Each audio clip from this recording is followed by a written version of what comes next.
नमस्कार, जय जिनेन्द्र।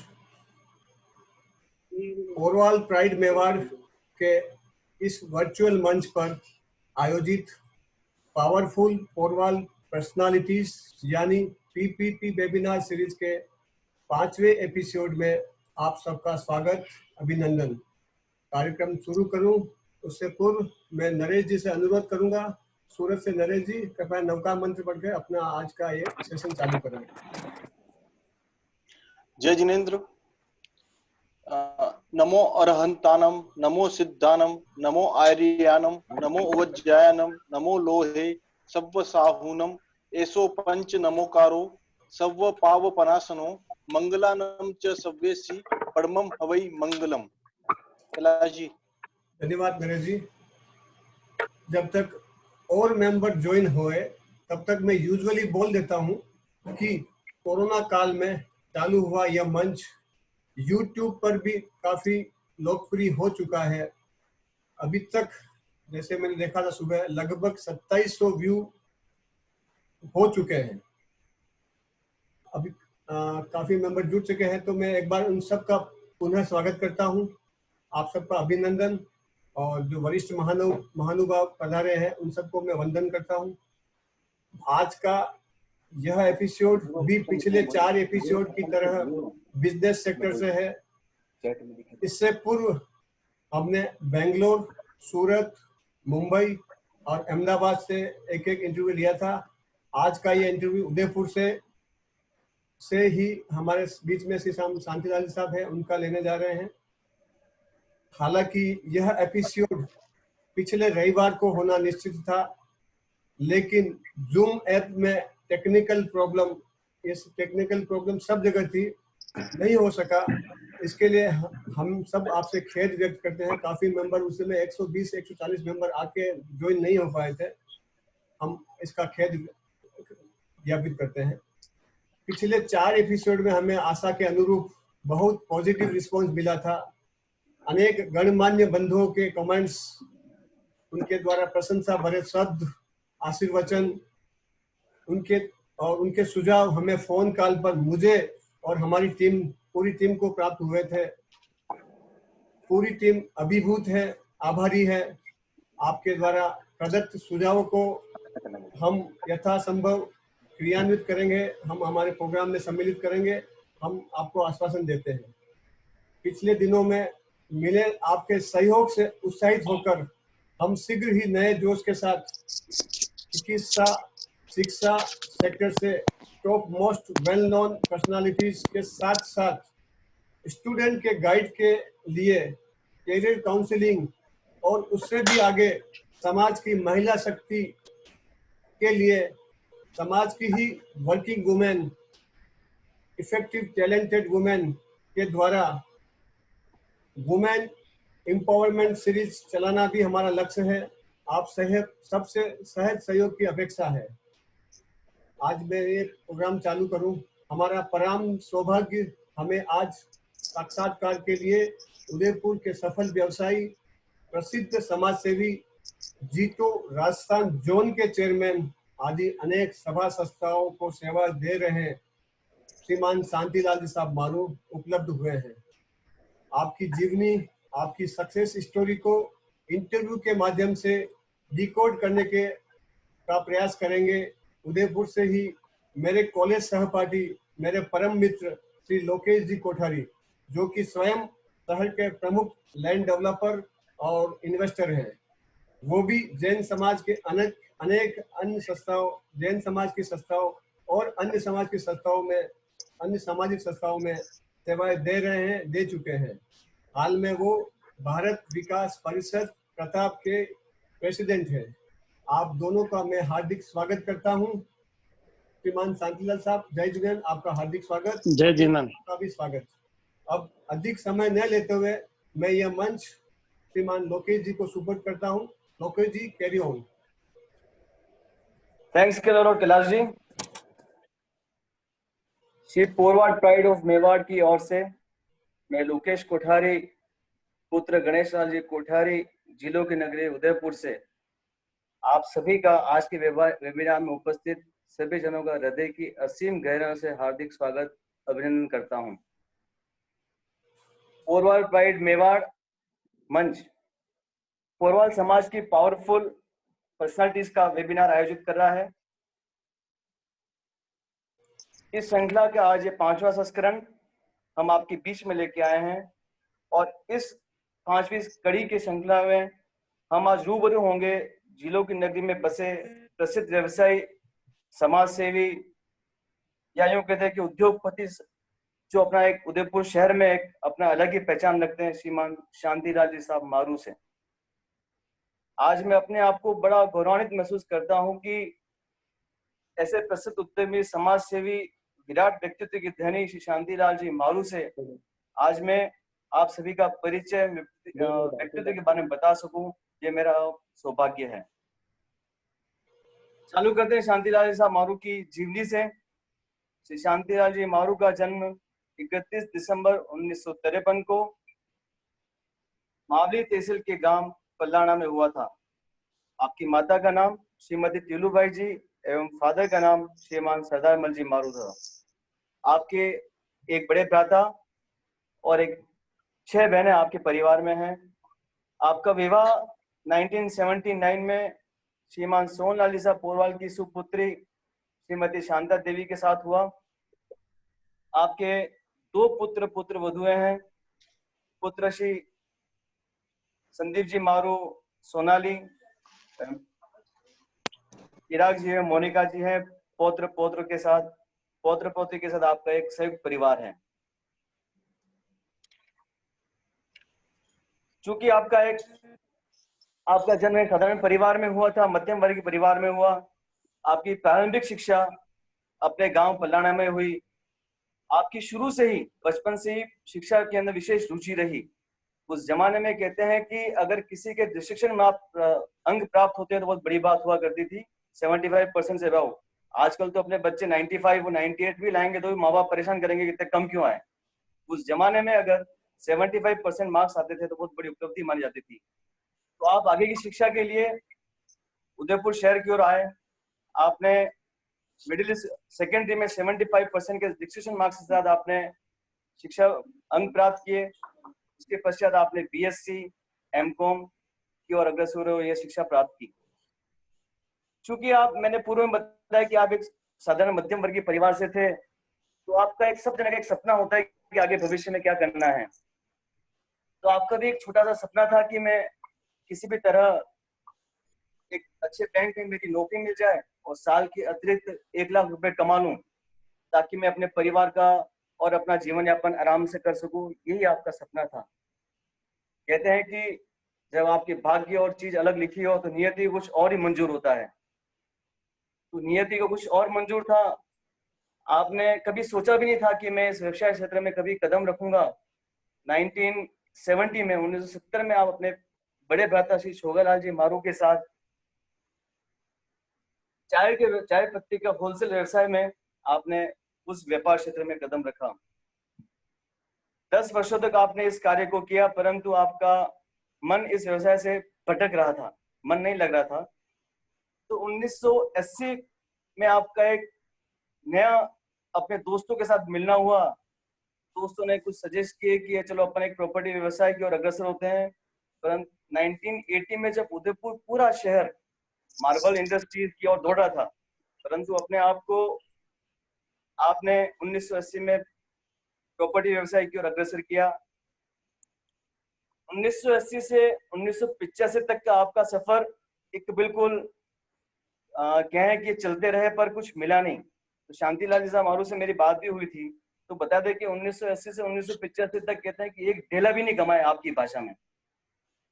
परंतु इन 5 वर्षों के कार्यकाल में आपने प्रॉपर्टी व्यवसाय के जो गुर थे वो सभी आपने सीख लिए। आपने उस समय अपने दोस्तों के साथ जो कार्य प्रारंभ किया था, परंतु उसमें सफलता न मिली इन 5 वर्षों में। तो आपने अपने आप को हतोत्साहित नहीं किया। आपने अपने ऊपर विश्वास रखा, दूरदर्शिता रखी और अपने सपने को संजोया, अपने सपने को आगे देखा और परिवार के सहयोग और परिवार की प्रेरणा से आपने 1985 में स्वतंत्र कार्य प्रारंभ किया। प्रॉपर्टी व्यवसाय का ही। 1985 के बाद से आपने जब जैसे ही कार्य प्रारंभ किया तो 1987 में आपने फर्स्ट एक अपनी होटल खरीदी, होटल श्रीनाथ के नाम से। उसके पश्चात आपने कभी पीछे मुड़कर नहीं देखा। आप शिखर की ओर कदम बढ़ाते गए और अपनी मंजिलों को प्राप्त करते गए।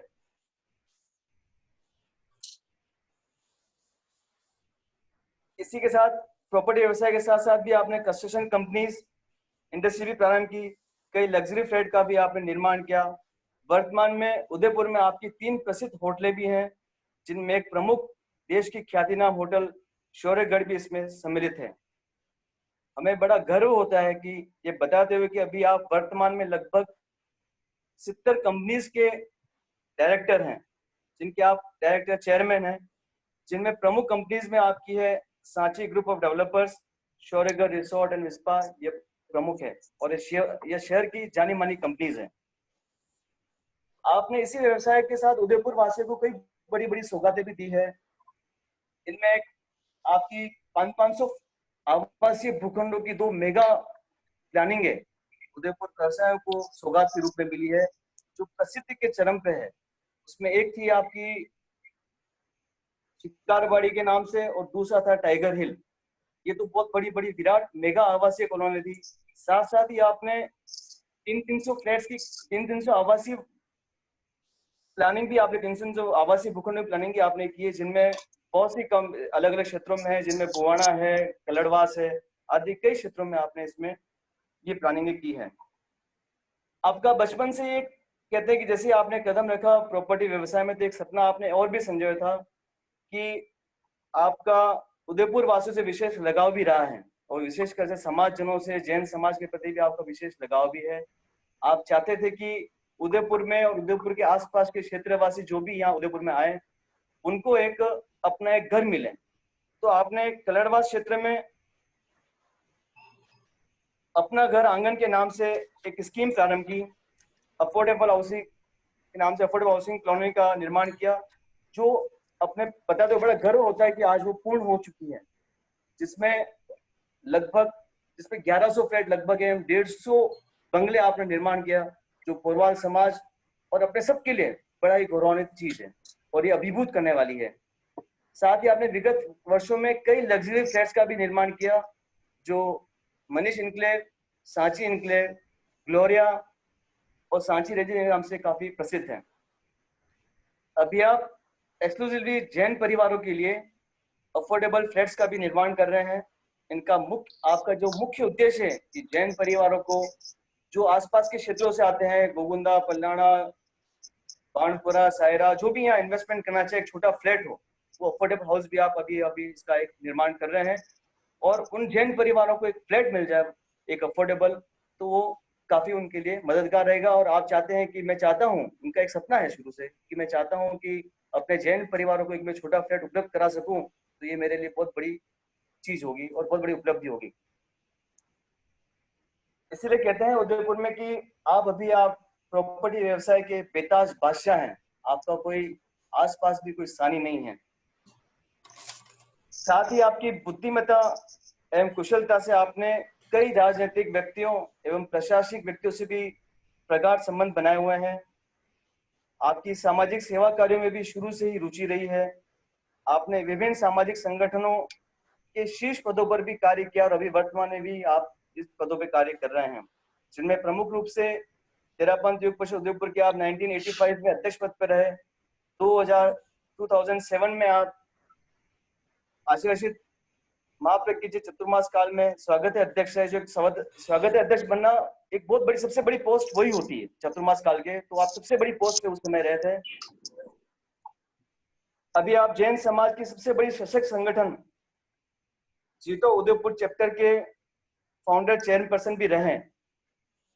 जीतो all India good governance committee के भी आप चेयरमैन रहे।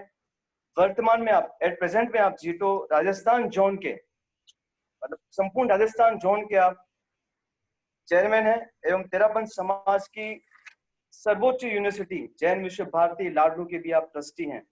और पोरवाल समाज की कई संस्थाएं हैं जो अपने को भी नहीं मालूम है, मतलब राजस्थान स्तर पर, भारतवर्ष के स्तर पर भी आप उसके आप सदस्य के रूप में है, जो शायद आप और हम लोग नहीं जानते हैं। एक पोरवाल समाज का बहुत बड़ा बना हुआ है संगठन अखिल भारतीय स्तर पर, जिसमें मेवाड़ से केवल एकमात्र जो बंदे लिए हुए हैं वो शांतिलाल जी मारू हैं। वो अपने मेवाड़ को रिप्रेजेंट करते हैं। ये हमारे बहुत बड़ा गर्व की बात है। जैन समाज के लिए आप विगत 20 वर्षों से अपने स्वयं के खर्चे पर, ये बहुत बड़ी बात है, मैं बता रहा हूं कि समाज के लिए आप विगत 20 वर्षों से अपने स्वयं के खर्चे पर समाज का इतिहास एवं उसकी वंशावलियां समझने का कार्य भी आप कर रहे हैं। ऐसी शख्सियत को मैं मंच पर आमंत्रित करूं उससे पूर्व कहते हैं कि अनुभव करने के लिए हृदय की, कल्पना के लिए मस्तिष्क की, काम के लिए हाथ की जरूरत होती है। जो व्यक्ति अनुभव, कल्पना और कर्म, इन तीनों से मैं सामंजस्य बैठाते हुए बैठा लेता है, वो अपने जीवन की सफलता की गठरी खोल लेता है। ऐसे शख्सियत के धनी श्री शांतिलाल जी मारू को मैं आमंत्रित करूं इस वेबिनार में। उससे पूर्व मैं आप कहना चाहूंगा कि अगर हौसले आसमां पे हो तो तकदीर की जरूरत नहीं, अगर हौसले आसमान पर हो तो तकदीर की जरूरत नहीं, ठान लो अगर अपना रास्ता तो मंजिल कभी दूर नहीं। ऐसे शख्सियत को मैं मंच पर, वेबिनार मंच पर आमंत्रित करता हूँ। शांतिलाल जी साहब मारू पधारे और हम सबसे रूबरू हों। श्रीमान शांतिलाल जी साहब मारू, स्वागत आपका, पधारे आप। श्री शांतिलाल जी मारू साहब। थैंक यू लोकेश जी। सादर जय जैनंद। थैंक यू कैलाश जी। सर्वप्रथम मैं आज इस webinar Porwal pride of Mewar के जो टीम है जिन्होंने यह मंच गठित किया है, इस पर मुझे रूबरू होने का अवसर प्रदान किया, इसके लिए मैं पूरी टीम का हार्दिक दिल से बहुत आभार व्यक्त करता हूं। इसके साथ ही मैं आज जो परिस्थिति है, पूरा वर्ल्ड जो कोविड-19 महामारी से गुजर रहा है, इसी परिस्थिति में सोशल डिस्टेंसिंग रखते हुए अगर किसी से मेलजोल बढ़ाया जाए तो ये वेबिनार ही एक ऐसा माध्यम है जिसके द्वारा एक दूसरे से विचार जान सकते हैं, उनकी नॉलेज को भी ले सकते हैं और उनके अनुभव को हम शेयर कर सकते हैं। तो जो ये मंच ने, पोरवाल प्राइड ऑफ मेवाड़ के जो मंच के जो कार्यकर्ता हैं, उन्होंने जो ये गठन करके इस मंच के द्वारा रूबरू करने का जो अवसर प्रदान किया है, उसके लिए मैं बहुत उनका आभारी हूं। इसके साथ ही मैं उनसे ये निवेदन करना चाहता हूं कि समय समय पर आज इस कोविड को देखते हुए ऐसे वेबिनार का आयोजन करते रहें और जो समाज के प्रतिष्ठित व्यक्ति हैं, उनके अनुभवों का, उनके ज्ञान का और उनकी सारी जिंदगी के जो अच्छी चीजें हैं, उनसे हमारे समाज के सारे लोगों को और खासकर युवा पीढ़ी को रूबरू कराए, तो ये रूबरू होने का मौका अच्छा मिलेगा और उस अनुभव से हमारी युवा पीढ़ी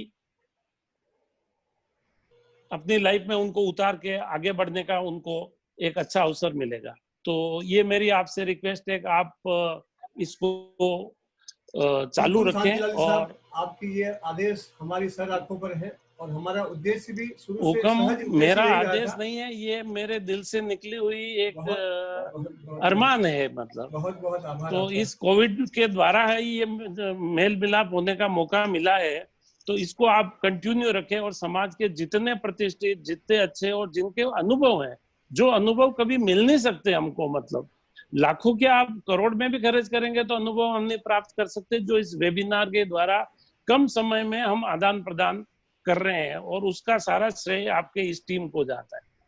तो ऐसे में टीम का आज दिल से स्वागत करता हूं और इस वेबिनार में पधारे हुए सभी लोगों का मैं दिल से अभिनंदन करता हूं कि उनसे आज मेरे को रूबरू होने का मौका मिला है।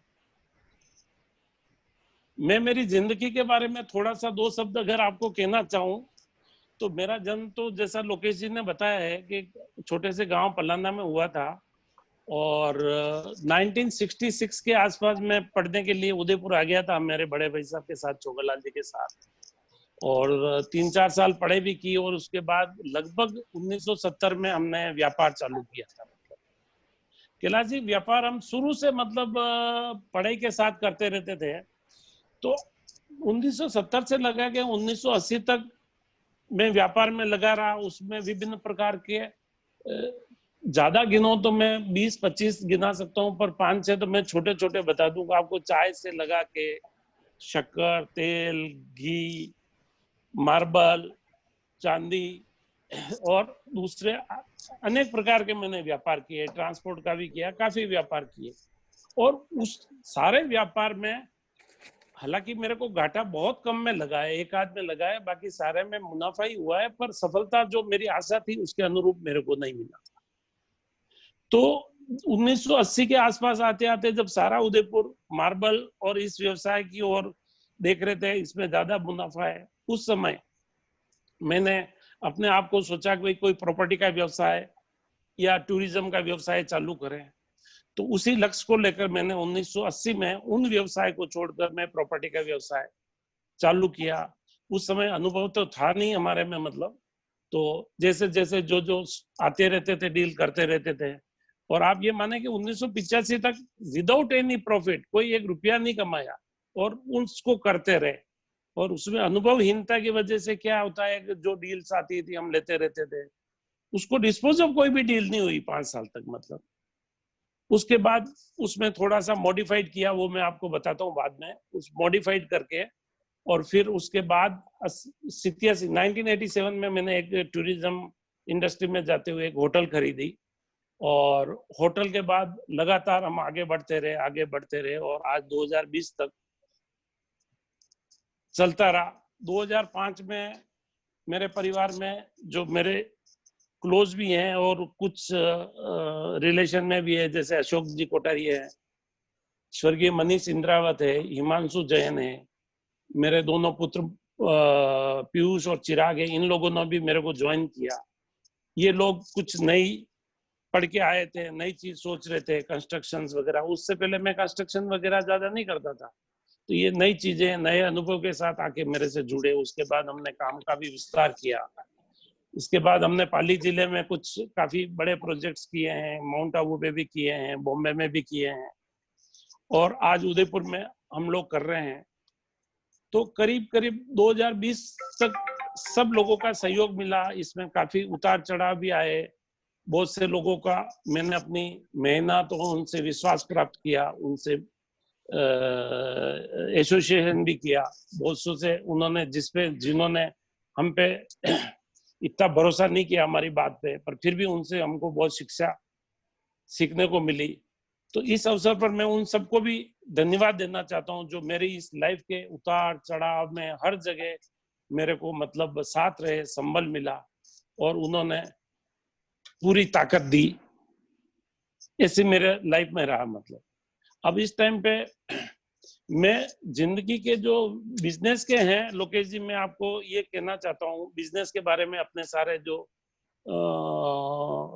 समाज के सारे जिनसे रूबरू हो रहे हैं उन लोगों को ये बताना चाहता हूँ कि बिजनेस के 4 मूलभूत सिद्धांत हैं। उन चारों मूलभूत सिद्धांत में सबसे बड़ी सिद्धांत है ईमानदारी, नंबर 1। दूसरी सिद्धांत है दूरदृष्टि। दूरदृष्टि मीन्स आप में होशियारी होनी चाहिए। ईमानदारी तो है ही है, विदाउट ईमानदारी न इंडिया में छोड़ के आप पूरा ग्लोबल में कहीं आपकी वैल्यू नहीं है अगर आप ऑनेस्ट नहीं। नंबर 2 दूरदृष्टि होनी चाहिए। थर्ड धैर्य होना चाहिए। धैर्य बिगर भी आप सक्सेस नहीं हो सकते हैं। इसका मैं अपनी जिंदगी में आपको उदाहरण से बताता हूँ। और चौथा जो है मेहनत, कड़ी मेहनत। ये 4 आधारभूत स्तंभ है। ये मैं युवा को भी बताना चाहता हूँ कि अगर आपके पास ये 4 आधारभूत स्तंभ है जिंदगी में, ईमानदारी, दूरदृष्टि, धैर्य और कड़ी मेहनत, तो कोई भी दुनिया में ऐसी ताकत नहीं है जो आपको सफलता नहीं मिलेगी। 101% मेरा सोचना आपको सफलता मिलेगी। तो मेरे जिंदगी के इस सफर में ईमानदारी और ये तो है ही है, दूरदृष्टि, होशियारी जिसको कहते हैं। पर मैं 2 वाक्य से इस बात को मैं आपको बताना चाहता हूँ कि एक तो धैर्य, धैर्य जो आदमी खो देता है वो सफलता को पास आके भी दूर रह जाता है। 90% सफलता के पास आते हुए भी लाइफ में असफल हो जाता है। इसी कड़ी में मैं बताना चाहता हूँ कैलाश जी कि मैं 1980 में चालू किया था, और उस टाइम जो भी डील आती थी, क्योंकि अनुभव नहीं था हमको, तो जो भी डील आती थी ज्यादातर डील को हम क्लिक कर लेते थे, उस सौदे को हम खरीद लेते थे प्रॉपर्टी के व्यवसाय में। पर 1985 तक उनमें से कोई भी रिजल्ट नहीं आया और कोई भी एक भी डील परिपक्व नहीं हुई। तो उस समय मेरा भी धैर्य थोड़ा खत्म होने लग गया और मैं भी सोचने लग गया कि यार ये बिजनेस बेकार है, इसको छोड़ो। पर उस समय कुछ अनुभवशील व्यक्तियों से राय ली और उन्होंने राय दी कि आप शांतिलाल जी छोटी छोटी 20 डील खरीद लिए, आप ये मत करो, आप एक डील ले उसको कंप्लीट करो, उसको आप कंप्लीट करके उसको क्लाइमैक्स में पहुंचाओ और उसमें प्रॉफिट बुक करो, और वो जो प्रॉफिट आए उसको आप दूसरी डील में लगाओ। कहने का मतलब उन्होंने ये कहा मेरे को एक कहावत के रूप में कि पानी अगर के लिए कुआं खोदना है तो 10-10 फीट के 10 कुएं मत खोदो, आप 100 फीट का एक ही कुआं खोदो, 100% आपको सफलता मिलेगी, पानी मिलेगा। तो उसी सिद्धांत को मैंने जिंदगी में उतारा और उसके बाद फिर मैंने उन 20 चीजों को छोड़ के एक एक चीज, मतलब एक ही डील के पीछे पड़ा, उसको कंप्लीट किया। 1 साल लगा, 2 साल लगा, पर उसको कंप्लीट किया। और उसके बाद उस डील के सेकंड डील ली, उसके बाद थर्ड ली, तो उसमें सफलता मिली और उसके बाद मैंने जिंदगी में मुड़ के नहीं देखा। तो ये तो मैं अपने लाइफ का धैर्य का, अगर मैं 85 में धैर्य खो देता और अगर ये नहीं बदलता तो भाई और डील करता रहता तो हो सकता है कि आज मैं सफल बिजनेस में नहीं हो पाता। मतलब नंबर 2, कड़ी मेहनत। कड़ी मेहनत के बारे में मेरे को सब लोगों को कहना, और विशेषकर युवाओं को, आज युवाओं को थोड़ा सा कड़ी मेहनत करने की कम है आदत और शॉर्ट रिजल्ट्स जल्दी चाहिए। तो उसमें मेरा ये मानना है कि विदाउट कड़ी मेहनत किसी को सफलता हासिल नहीं हो सकती है। इसी कड़ी में मैं आपको बताना चाहता हूँ मेरी लाइफ का जो दिन थे वो मैं अगर आज लौट के याद करता हूँ तो आज भी मेरे रोंगटे खड़े हो जाते हैं कि प्रॉपर्टी का बिजनेस एक ऐसा बिजनेस है जिसमें काफी विवाद आते हैं। कोई भी प्रॉपर्टी क्लियर से क्लियर, आपने एक बंगला भी टाइटल खरीदा है तो आपको उसमें विवाद आएगा ही आएगा, ये आप मान के चलिए मत। तो इस विवाद आते रहते हैं तो हमको काफी कोर्टों में जाना पड़ता है। हमारे कुछ कोर्ट्स अजमेर लगते हैं, कुछ जयपुर में राजकीय और शासनिक कार्य रहते हैं, कुछ हाई कोर्ट्स वगैरह जोधपुर भी रहती है। तो कैलाश जी सवेरे आप माने नहीं, सवेरे मैं उदयपुर से 5 बजे निकलता इस प्रॉपर्टी के विषय में और कोर्ट केसेस वगैरह के लिए। तो हम लोग 9-10 बजे अजमेर पहुंच जाते हैं कार लेके। अजमेर में हमारे सारे कोर्ट केस वगैरह खत्म कर देते हैं 12-12:30 बजे। फिर गाड़ी स्टार्ट करते हैं, फिर वहां से करीब 150 किलोमीटर जयपुर है, हम जयपुर जाते हैं। 2:30 बजे वहां पहुंचते हैं, 2:30-3 बजे। 3 से 5 तक जो सेक्रेटरीट होता है उसमें हम सब अफसरों से मिलते हैं, जो हमारे पेंडिंग वर्क से वो करते हैं। और 5 बजे करीब वो सेक्रेटरीट भी बंद हो जाता है। उसके बाद हम लोग वहां से वापस गाड़ी स्टार्ट करते और जोधपुर जाते हैं। वहां से 4 घंटे लगभग जोधपुर लगते हैं। रात को 9 बजे तक हम जोधपुर पहुंचते हैं। सेम एक दिन के किस्सा सुना रहा हूं मैं आपको। मतलब जोधपुर पहुंच जाते हैं, जोधपुर में जो भी वकील्स वगैरह होते हैं उनसे जो पेंडिंग केसेस करने होते हैं उनके बारे में डिस्कस करते हैं, ड्राफ्टिंग बनाते हैं। ये करते करते हमको रात को 11-11:30 बजे वहां से फ्री होते हैं उनके ऑफिस से। फिर वहां से हम निकलते हैं उदयपुर के लिए, रात को 3 बजे घर पे आके सोते हैं। और ऐसी एक यात्राएं नहीं, ऐसी मैंने लाइफ में अनेक यात्राएं, मतलब 40-50 तो मैं कम से कम बता रहा हूँ, पर इतनी यात्राएं एक दिन में करते और इसमें करीब 800-900 किलोमीटर का हमारा ट्रेवलिंग हो जाता है। तो इतनी कड़ी मेहनत करनी पड़ती तब जाके आप सक्सेस होते हैं। विदाउट कड़ी मेहनत कहीं पे भी, मतलब कोई कह दे भाग्य से मिल जाएगा, तो मेरा उसमें थोड़ा विश्वास नहीं है। भाग्य से कुछ मिलता है 10%, आप मान लो भाग्य का भी रोल रहता है, पर कड़ी मेहनत, धैर्य, ईमानदारी और दूरदृष्टि, ये सबसे सफलता की 4 स्तंभ है। और इन के आधार पे कोई अगर आदमी काम करता है तो सफल रहता है। तो इसे ही मैं करते हुए पूरी जिंदगी में आज उतार चढ़ाव भी आए, काफी ये सारे खट्टे मीठे अनुभव भी हुए, पर इन सब से होते हुए भी आज इनसे पार पाके निकले। तो आप सब लोगों का, दोस्तों का, स्पेशली इसमें जैसा लोकेश जी ने बताया कि मैं मेरे सबसे पहले माता पिता का धन्यवाद देना चाहता हूँ जिन्होंने ऐसी शिक्षा दी और मुझे इस संबल बनाया कि मैं आज इस मुकाम पर पहुंचने में सफल हुआ। तो मैं उनको धन्यवाद देता हूँ। उसके साथ ही मैं अपने परिवार के, मेरी वाइफ को देता हूँ, क्योंकि अगर विदाउट परिवार के, वाइफ और मेरे दोनों बच्चों को, अगर वो मेरे साथ नहीं खड़े रहते इस सम और विषम परिस्थितियों में, तो मैं शायद हो सकता है कि आगे नहीं बढ़ पाता, मैं हमेशा पीछे ही रहता हूँ। तो मैं उनको भी धन्यवाद देना चाहता हूँ। और इस परिस्थितियों में मैं सारे अपने दोस्तों वगैरह को, जो ऑफिसर्स वगैरह, जिन लोगों ने भी मेरे को अच्छी परिस्थिति में, विषम परिस्थिति में हमेशा संबल दिए और उस संबल में मैं आगे बढ़ता रहा हूँ, तो उन सबको भी मैं धन्यवाद देता हूँ। इसके साथ ही इसमें और काफी चीजें आती है लाइफ में, पर इन 4 सिद्धांतों को रखते हुए मैं अपने युवा पीढ़ी से तो विशेष से ये रिक्वेस्ट करता हूँ कि इन सिद्धांतों को लेके जिंदगी में अगर वो आगे बढ़ेंगे तो मेरे को नहीं लगता है कि उनको कभी लाइफ में पीछे मुड़ के देखना पड़ेगा और सफलता उनके कदम छुएगी। मतलब इसके साथ ही मैं आप लोगों का दोबारा धन्यवाद देता हूं कि आपने इस वेबिनार में रूबरू होने के लिए मेरे को बुलाया और ये अवसर प्रदान किया। शायद ये एक मेरे लाइफ का तो बहुत अच्छा अनुभव रहा होगा। इतने लोगों से मैं अपनी बात को शेयर कर पाया और आप लोगों से भी मिल पाया, आपके भी अनुभव और मैं सुनूंगा तो मेरे को काफी अच्छी फीलिंग आएगी। Thank you Lokesh ji, thank you Kailash ji आपको। थैंक यू लॉर्ड मामा, आपने सभी को अपना जीवन यात्रा के बारे में बताया और आपका बहुत बहुत धन्यवाद कि आपने किसी भी परिस्थिति को छुपाया नहीं, जैसा भी था असम विषम सब बताइए, आपने युवाओं को एक मार्गदर्शन दिया, उसके लिए थैंक्स। साथ ही हमारे बीच में शांतिलाल जी साहब मारू के 2 पुत्र चिराग जी और संदीप जी हमारे बीच जुड़ गए, तो मैं उनका भी वेबिनार मंच में हार्दिक स्वागत करता हूँ। कैलाश जी, उनसे अनुरोध किया आपसे कि इन दोनों आपको अनम्यूट कर दें, वो भी कुछ कहना चाहे बात। चिराग जी और संदीप जी, आवाज आ रही है? हेलो जी जी, वेलकम चिराग। चिराग जी आवाज आ रही है? जय Jinendra, thank you sir, thank you सभी लोगों को। और पोरवाल प्राइड ऑफ मेरे जजमेंट होते हैं, इट्स अ प्लेटफॉर्म जहाँ पे सभी लोग मिलके अपने विचार और जितने भी आइडियाज है वो शेयर कर सकते हैं, स्ट्रगल शेयर कर सकते हैं।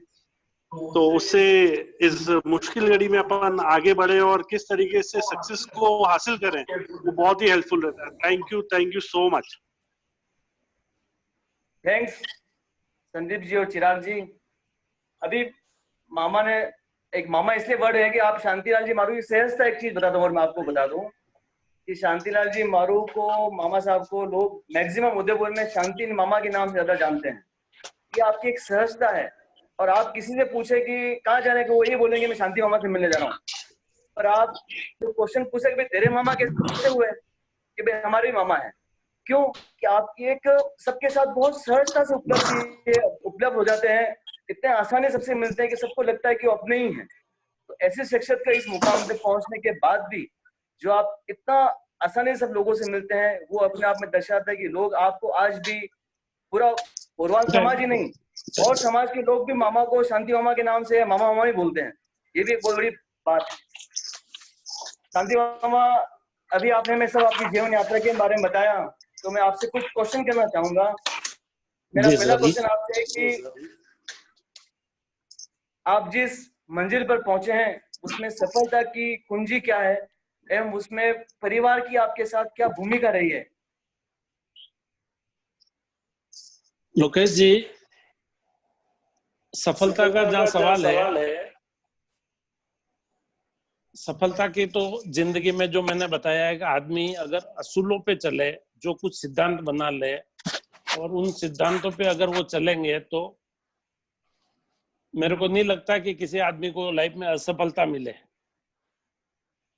जैसे ईमानदारी एक इतना बड़ा फैक्टर है कि ईमानदारी, होशियारी, मतलब दूरदृष्टि, कड़ी मेहनत और धैर्य, इन फैक्टरों को अगर आदमी रखेगा तो वो मेरे को नहीं लगता कि कोई असफलता मिले।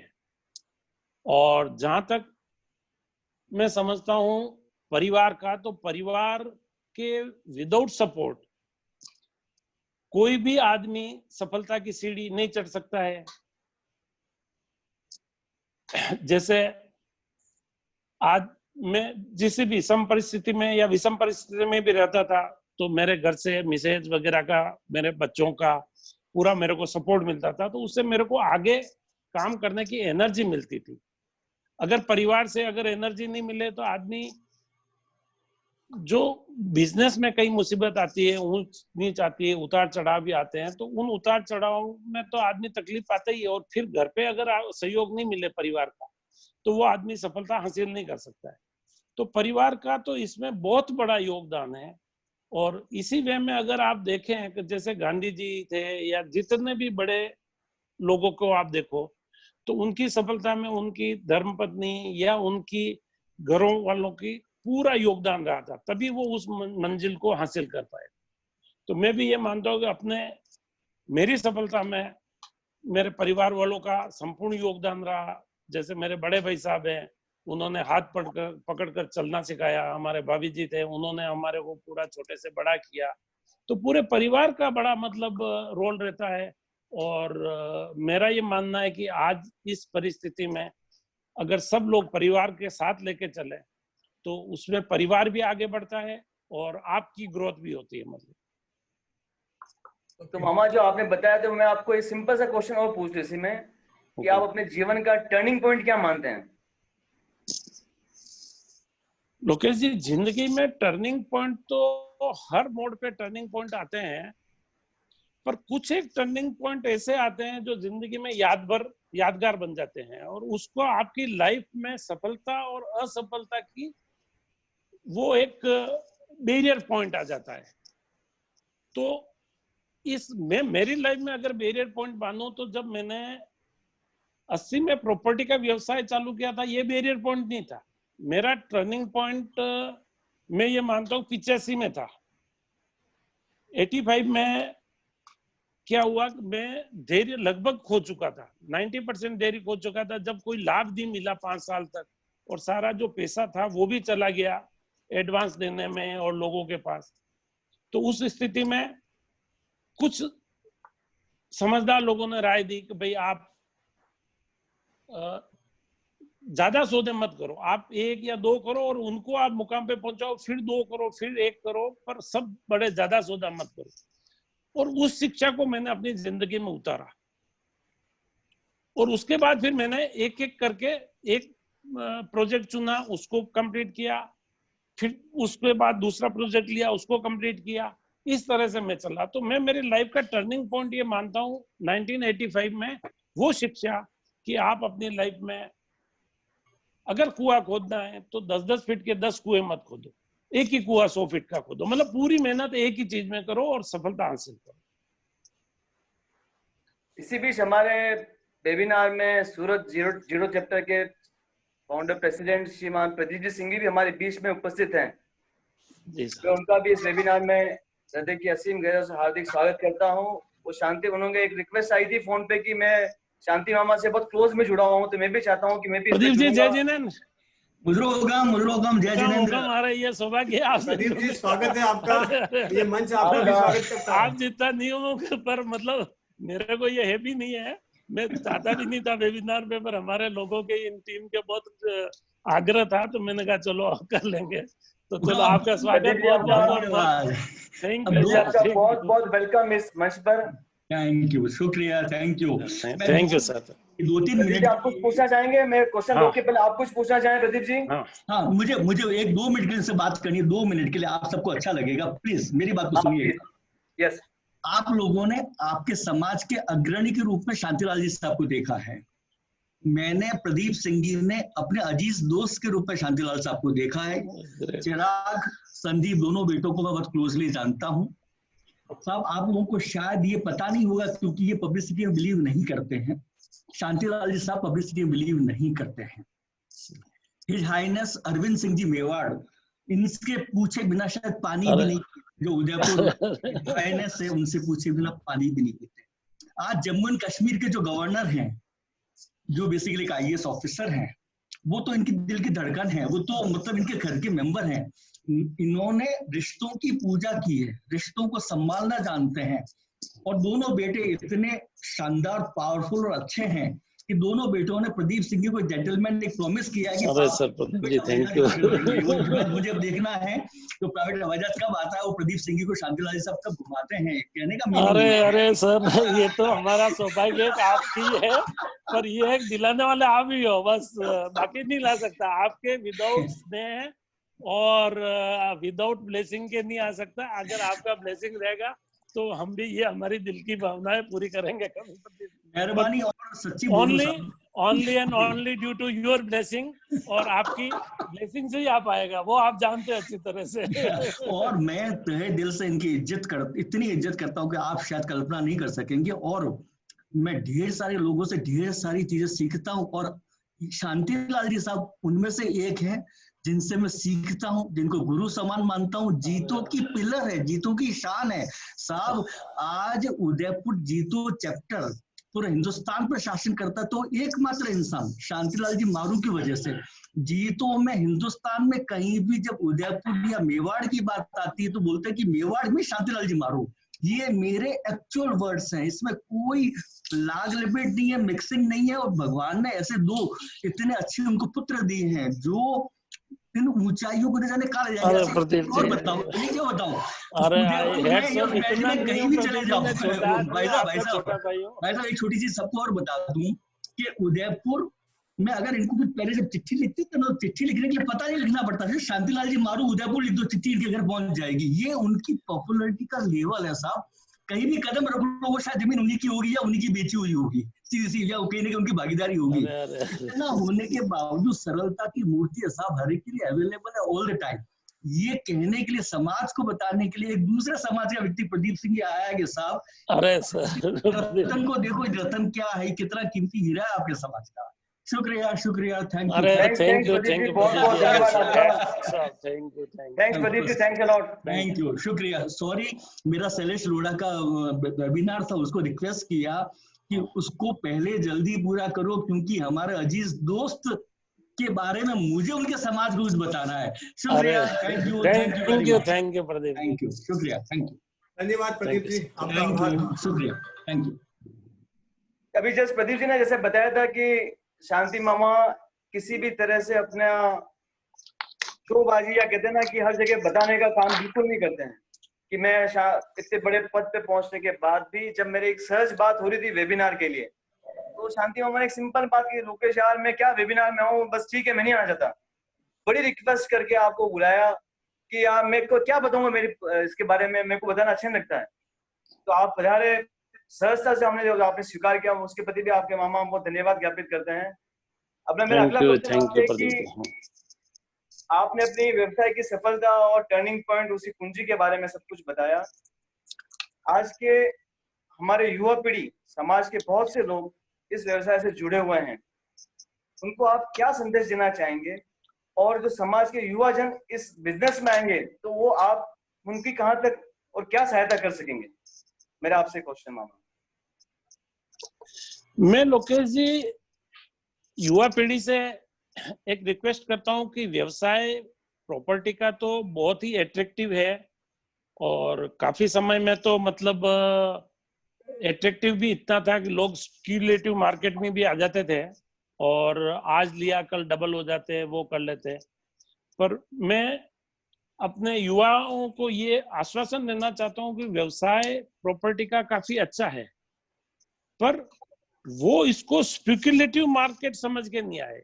मेरा ये है कि वो इस मार्केट को रियल में व्यापार करने के ढंग से आए, इसमें रियलिटी डेवलपमेंट करने के लिए आए, स्पेक्युलेटिव मुनाफा कमाने के नहीं लिए आए। कारण ये कि वो स्पेक्युलेटिव मुनाफे का जमाना था, वो जमाना चला गया। जो डिमोनेटाइजेशन हुआ या अभी ये कोविड आया है, उसके बाद इसमें आमूलचूल परिवर्तन आ रहे हैं, काफी चीजें चेंजेस आ रहे हैं। तो मेरा उनसे युवा पीढ़ी से यही है कि ये बिजनेस अच्छा है, पर आप अच्छे अनुभवी आदमी से राय लें, अच्छे प्रोजेक्ट लें, और जो मैंने बताया है दूरदृष्टि को रखते हुए प्रोजेक्ट लें और रियलिटी डेवलपमेंट का काम करें, रियल डेवलपमेंट का, स्पेक्युलेटिव मुनाफा कमाने के लिए नहीं आए। तो मेरा यंग जनरेशन से यही है कि अच्छा बिजनेस में आप आए और डेवलप करें, और जहां तक मेरा उसमें उनको सहयोग का है तो मेरा हमेशा दरवाजा खुला है। मैं आधी रात को भी उनको सारी तरह की राय देने के लिए हमेशा उपलब्ध रहूंगा, और भी कोई अगर उनको मदद होगी तो सारी तरह से मैं अपने स्वजनों को मदद करने के लिए तैयार रहूंगा। मेरी उनसे ये विनती है कि आपको उसको पेशेंस, चारों पिलर को ध्यान में रखते हुए करें और आगे बढ़ें, सफलता निश्चित मिलेगी। ठीक है, कुछ पूछना। इसी बीच हमारे बीच में एक क्वेश्चन और राइज हुआ है कि शांति मामा के प्रिय भाणेज अनुराग जी कोठारी भी और सूरत से जुड़े हुए हैं। आप काफी सक्रिय हैं सूरत में कार्य करते हुए, युवा हैं, आप शिक्षाविद से शिक्षा कार्य भी कर रहे हैं, अरिहंत एकेडमिक फाउंडेशन के चेयरमैन हैं, एमडी हैं, अभी राजनीति क्षेत्र में काफी वर्चस्व रखते हैं वहां पर सूरत में। आपका एक क्वेश्चन आया है मामा, तो अनुराग जी मेरा आपसे अनुरोध कि आप शांति मामा से क्वेश्चन करें प्लीज। सभी को जय जिनेंद्र। हेलो, आवाज आ रही है मेरी? हाँ बिल्कुल अनुराग जी, कैरी ऑन करें आप। सभी को जय जिनेंद्र। मैंने देखा है, सुना है पोरवाल समाज के प्रति आपके चिंतन को, उसके इतिहास को लेकर आप कितना चिंतित हैं। मैंने महसूस किया है पोरवाल समाज के विकास को लेकर कि आपके मन की व्यथा क्या है। आप पिछले 20 वर्षों से जो एक समुद्र मंथन का ऐतिहासिक कार्य कर रहे हैं वंशावली को लेकर, तो मेरा प्रश्न 2 भागों में विभाजित है। यह विचार आपके मन में कैसे आया, क्यों आया, इसको प्राप्त करने में किन किन अड़चनों का सामना करना पड़ा, आपको वंशावली प्राप्त करने में किन किन लोगों का सहयोग रहा। प्रश्न का दूसरा भाग कि वंशावलियां क्या है, किस भाषा में लिखी हुई है, किस स्वरूप में आपको प्राप्त हुई, पोरवाल समाज को इससे क्या फायदा होगा और पोरवाल समाज के प्रत्येक व्यक्ति को इससे क्या लाभ होगा, उसके बारे में आप विस्तृत जानकारी प्रदान करें। थैंक यू अनुराग, बहुत अच्छा क्वेश्चन है, और ये मेरे क्वेश्चन दिल से भी जुड़ा हुआ है। इससे मैं काफी लोगों से अपने विचार भी आज शेयर करना चाहता हूं जो उन लोगों को पता नहीं है। एक तो मैं शायद ये सोचता हूं कि जो भी लोग जुड़े हुए हैं या जो भी अपने समाज के लोग हैं, उनको शायद अपने इतिहास के बारे में पूर्ण जानकारी नहीं है। मतलब मेरा ये मानना है 5% होगी, बाकी 95% लोगों को पूरी जानकारी नहीं है। तो इतिहास, मैं पहले इतिहास भी बता रहा हूं। तो सबसे पहले तो अपने सब जनों के मन में आता है कि इतिहास की जानकारी क्यों करें। तो इसका मेरे मन में भावना जो पैदा हुई वो इसलिए हुई कि जिस आदमी को अपना भूतकाल पता नहीं है, वो अपना भविष्य कभी नहीं बना सकता, नंबर 1। नंबर 2, भूतकाल में जो गलतियां हुई है उन गलतियों को ही सुधार कर अपना भविष्य संवार सकता है। जैसे कोई राजा था, वो भूतकाल में युद्ध हार गया था, तो उस भूतकाल के युद्ध में जो गलतियां हुई थी उस इतिहास को पढ़े जिस गलतियां हुई थी, और उनको सुधार के ही वो नया युद्ध जीत सकते थे। व्यापार में अपन देखें तो व्यापार में भी जो गलतियां हुई, कभी लॉस चला जाता भूतकाल में, तो अगर उस गलतियों को सुधार के अपन उस व्यापार में अमेंड करके वापस करेंगे तो उसमें सफलता निश्चित मिलेगी। तो इतिहास का जहां तक सवाल है, आज की नई पीढ़ी को इतिहास के बारे में न तो जानकारी है, न उसकी क्या इंपॉर्टेंस है वो बिल्कुल पता नहीं। मेरा इसमें सिंपल मानना है कि जिस आदमी को भूतकाल अपना पता नहीं है, वो वर्तमान अपना काम सफल करने में काफी डिफिकल्टीज आएगी, और अगर भूतकाल जिसको पता है तो उनसे शिक्षा लेके वो अपना वर्तमान निर्माण अच्छी तरह से कर पाएगा। इसी चीज को सोचते हुए मेरे को अपने समाज का इतिहास जानने में रुचि हुई, और इतिहास जानने में मैंने करीब 20 साल तक अपने जिंदगी के लगाए और काफी अध्ययन किए, और शायद आपको जानकारी एक आश्चर्य होगा कि जो समाज के लोग थे, समाज का जो गौरवान्वित पीरियड था, करीब ये आज से 1000-1200 साल पहले पोरवाल समाज का बहुत गौरवान्वित समय था, और वो करीब 15वीं शताब्दी तक, 7वीं शताब्दी से 15वीं शताब्दी तक रहा। उस समय जो लोग हुआ करते थे, जो स्टेट के प्राइम मिनिस्टर थे, जो स्टेट के सेनापति थे, जो टैक्स वसूल वाले जो बड़े बड़े ओहदे पे थे, वो लोग सारा शासकीय कार्य करते थे, उसके बावजूद युद्ध लड़ते थे, उसके साथ ही वो रात्रि को भोजन नहीं करते थे, दिन में युद्ध करते थे। तो उन लोगों का गौरवान्वित आप देखो तो कितना उनका उस समय के कर्म थे, ऐसे हमारे पुरखे थे। तो आज उनकी जो वो सारी चीजें हैं हम लोग अपने जीवन में उतारें। जो ईमानदारी है, सबसे बड़ा फैक्टर आज ईमानदारी का। उन लोगों का कभी भी किसी आदमी को उन्होंने धोखा नहीं दिया। ये आप इतिहास उठा के देखें तो सारे इतिहास में ये रंगा हुआ मिलेगा कि हर प्राइम मिनिस्टर ने या हर सेनापति ने अपना तख्ता पलट के राजा बनने की कोशिश की, पर हमारे समाज के किसी सेनापति ने, किसी प्राइम मिनिस्टर ने या किसी भी दूसरे व्यक्ति ने पावर होते हुए भी उनको कैप्चर करने की कोशिश नहीं की, और ईमानदारी से उस प्रशासन को चलाया और उस राज्य को सक्सेस किया। ऐसे हमारे पुरखे थे। तो ऐसे इतिहास को जानकर हमको प्राउड फील होता है, और मेरा ये इसमें मानना है कि अपने जितनी भी जनरेशन है उन सबको हमको एक एक हमारे इतिहास की पुस्तक प्रोवाइड करानी चाहिए सब घर में, और सबको घर वालों का एक दायित्व बनता है कि उनको हमारे इतिहास के बारे में जानकारी प्रदान करनी चाहिए। तो ये तो इतिहास का हुआ। नंबर 2, जो दूसरा क्वेश्चन था आपका, वंशावली। तो वंशावली इतिहास का एक पार्ट है, और ये एक करीब 1000-1200 साल से मेंटेन करने की एक पद्धति है। इन वंशावलियों में काफी तरह की जानकारी होती है, उस समय की सामाजिक व्यवस्था की जानकारी होती है, उस समय के आर्थिक स्थिति की जानकारी होती है, उस समय में आपकी स्थिति क्या थी समाज में उसकी जानकारी मिलती है, और काफी अनेक तरह की जानकारियां उस वंशावलियों के आधार पर आपको मिलती है। और जो उनके कर्म थे उन कर्म को भी सुन के प्राउड होता है अपने को, और उसी को हम अपने जीवन में उतार सकते हैं। इसी चीज को मैंने समझ के इन वंशावलियों का जो आज विलुप्त हो रही थी ये संस्कृति, इसको मैंने इकट्ठी करने का प्रयास किया। इसमें काफी एक लंबा सफर तय करना पड़ा, काफी लिटिगेशंस भी आए, कोर्ट कचहरी के केस भी हुए, और आज की तारीख में मैं ओनली पोरवाल समाज के ही नहीं, ओसवाल समाज के भी करीब करीब मेरे पास 250 गोत्रों की ओरिजिनल वंशावली उपलब्ध हैं। उन ओरिजिनल वंशावलियों को मैं आज पूरी स्कैनिंग करा रहा हूँ।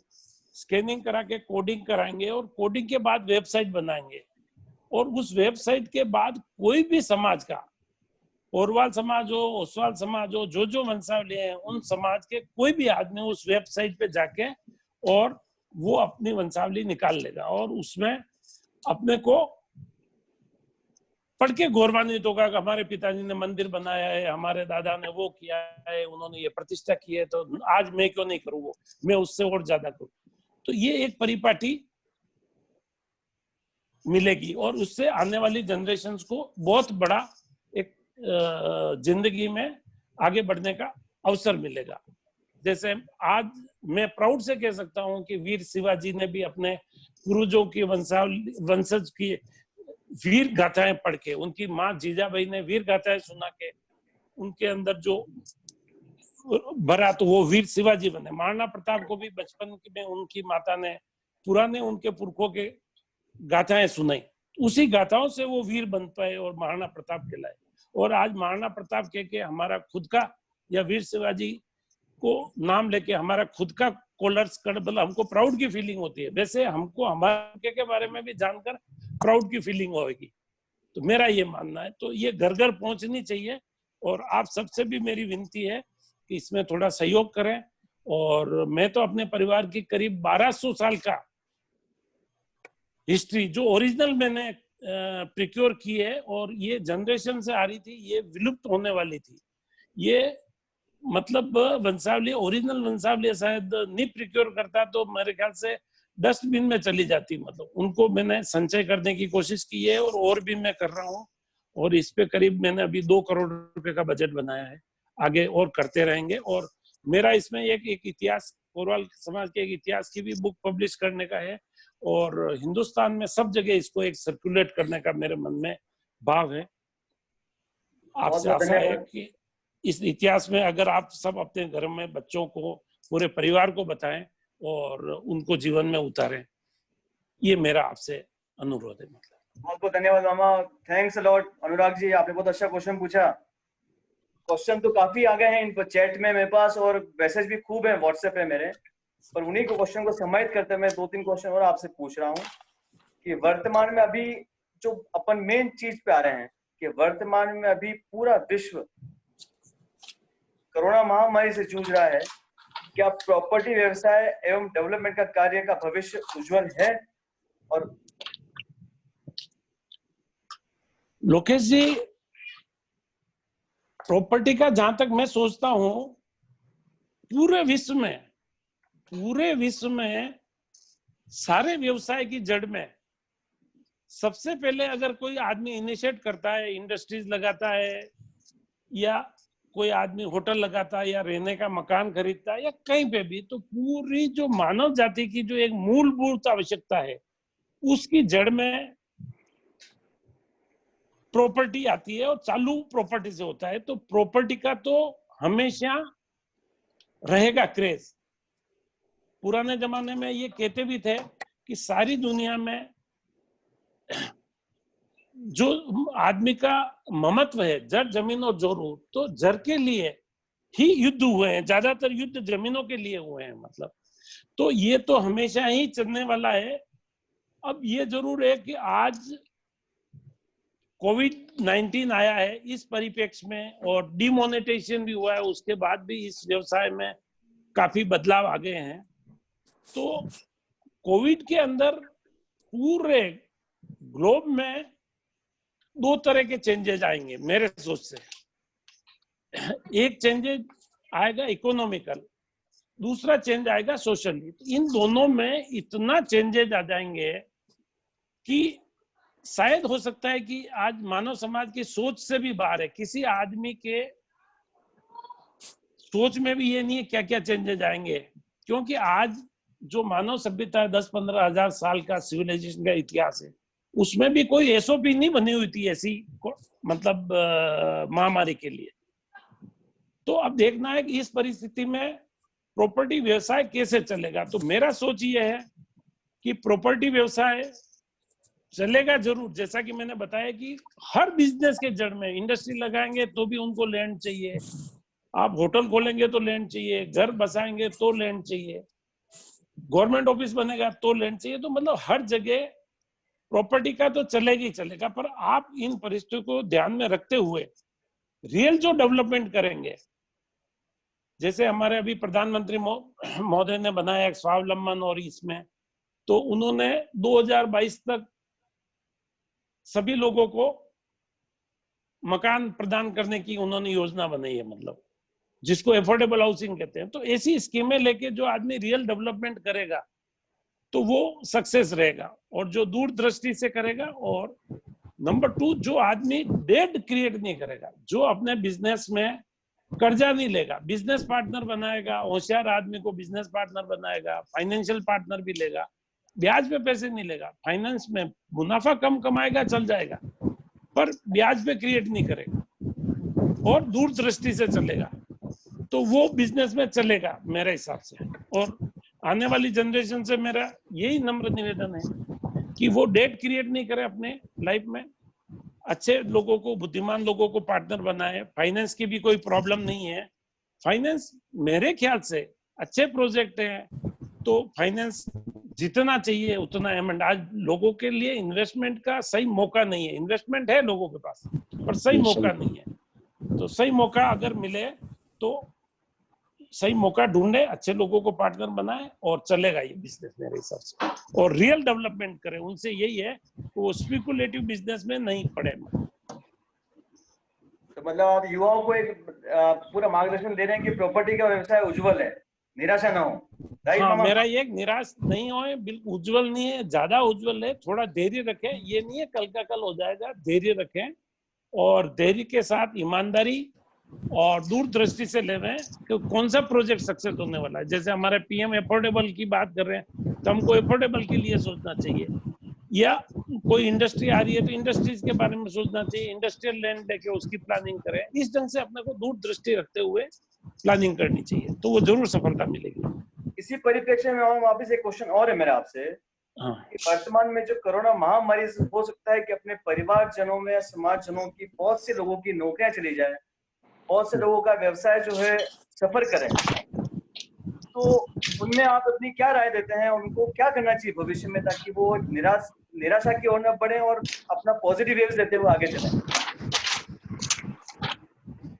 लोकेश जी, इस कोरोना में जॉब तो काफी जाएंगे, पर इसके साथ मेरा ये सोच है कि नए काफी जॉब क्रिएट भी होंगे। मतलब ऐसा नहीं जॉब जाएंगे तो जॉब क्रिएट नहीं होंगे।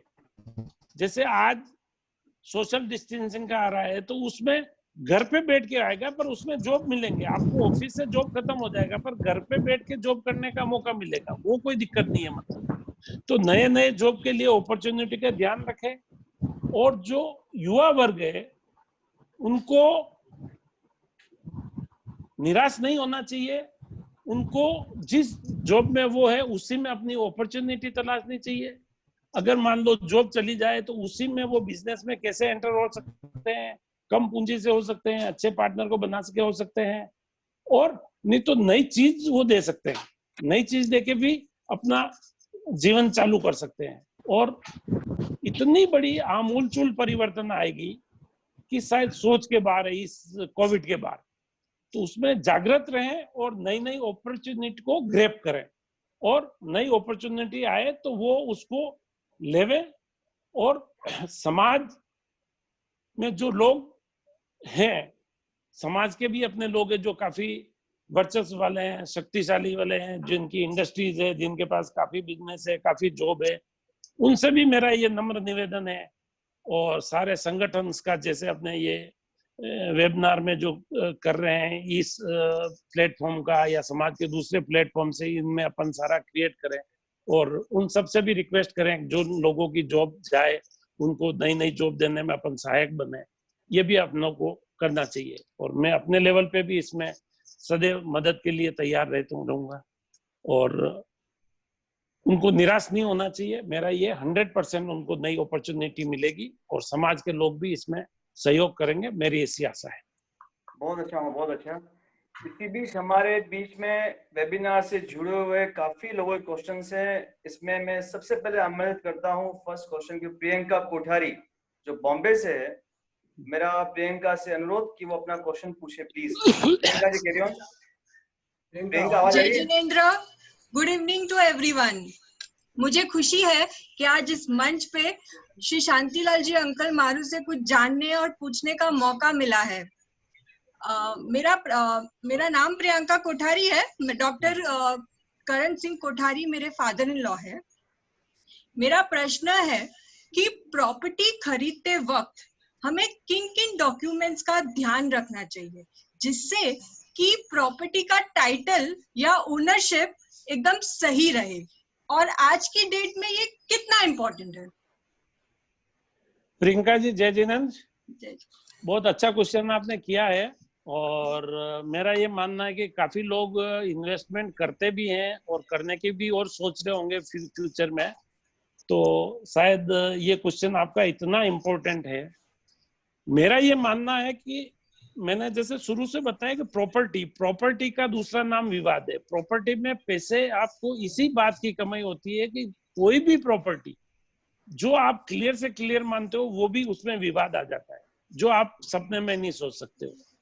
तो उसमें दो तीन चीजें मैं एडवाइस करना चाहता हूँ कि एक तो मैंने भी ये चीज किसी से सीखी है कि प्रॉपर्टी अगर 21 हो और जो सेलर हो उसका ओनर अगर आदमी 19 हो तो अपने को बिल्कुल डील नहीं करनी चाहिए। प्रॉपर्टी 21 हो, सोने का सिक्का हो, चौराहे पे दुकान हो, पर उसका जो बेचने वाला थोड़ी हल्की मानसिकता हो या लिटिगेटेड माइंड हो तो नहीं लेनी चाहिए, नंबर 1। नंबर 2, प्रॉपर्टी थोड़ी 19 हो पर बेचने वाला क्लियर माइंड हो तो उससे आप चला के डील कर लो, तो आपको 100% उसमें सफलता मिल जाएगी। उस प्रॉपर्टी आपको वो सक्सेस है, वो प्रॉफिट देके जाएगी, नंबर 1। नंबर 2, जो आदमी बेच रहा है उसकी गुडविल बहुत बड़ा फैक्टर है इसमें, तो गुडविल देख के ही अपने को प्रॉपर्टी लेनी है, क्योंकि बिल्डर्स जैसे बॉम्बे में आप रहते हैं तो सारे बिल्डर्स के बारे में कुछ ना कुछ आता है कि भाई ये लिटिगेटेड माइंडेड है, ये टाइम पे नहीं देता है, ये देता है, तो फर्स्ट सिलेक्शन तो वो हो जाएगा। नंबर 2 जो सिलेक्शन है, आजकल कोई भी प्रॉपर्टी खरीदो उससे पहले उसका टाइटल दिखाएं। टाइटल दिखाने के लिए काफी लीगल एजेंसीज भी हैं, और विदाउट सर्च रिपोर्ट, या तो आप खुद जानकार है तो आप खुद सर्च रिपोर्ट बनवा लें, और अगर आप नहीं है तो फिर आप किसी लीगल एजेंसी को अपॉइंट कर दें और सर्च रिपोर्ट भी बना लें। पर सर्च रिपोर्ट के साथ साथ भी आदमी की ये सर्च रिपोर्ट बहुत जरूरी है कि वो आदमी अच्छा है, जवाबदार है, जबान का सच्चा धनी होना चाहिए, और आदमी ईमानदार और दूरदृष्टि वाला और वायदा निभाने वाला होना चाहिए, घटिया आदमी से नहीं करनी चाहिए मतलब। और लीगल थर्ड इसमें जो पॉइंट है, ड्राफ्टिंग। आप जो भी प्रॉपर्टी खरीदते हैं तो ये बहुत बड़ा फैक्टर है, जो मैं अपनी लाइफ में भी ये चीज मैंने अभी तक नहीं बताई है कि ड्राफ्टिंग जो आप खरीदे, जैसे आपने सेल डीड बनाई तो उसको आप खुद पढ़ो, एक बार नहीं 3 बार पढ़ो। और मैं प्रियंका जी मेरी लाइफ में एक बहुत बड़ा सीक्रेट बताता हूँ, कोई भी ड्राफ्टिंग होती है तो मैं करीब कम से कम मिनिमम 5 टाइम, बल्कि 7 या 8 बार भी मैं उसको रीड्राफ्टिंग करता हूँ, एडिट करता हूँ, और जब तक 7-8 बार री एडिट नहीं होती है तब तक मैं सेटिस्फाइड नहीं होता हूँ। और आपकी सफलता का राज यही है कि आप वो ड्राफ्टिंग भी पढ़ें, उसको एडिट करें, और किसी को पढ़ाना तो भी पढ़े, मतलब legality drafting is very important. Thank you Aman. धन्यवाद। Thank you. इसी बीच में हमारे उदयपुर से नरेंद्र जी पोरवाल जुड़े हुए हैं। नरेंद्र जी पोरवाल चरण कृपया वो भी अपना क्वेश्चन पूछें। नरेंद्र जी पोरवाल। जय जिनेंद्र।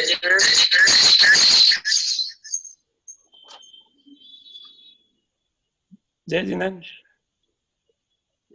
मेरा प्रश्न ये है कि मैं आपके साथ में और अलग से करीब 2000 से ये काम कर रहा हूँ। हेलो, आ रही आवाज? आ रही है? आप कैरी करें। मेरी आवाज आ रही है? आ रही। मेरी आवाज आ रही है? आ रही है।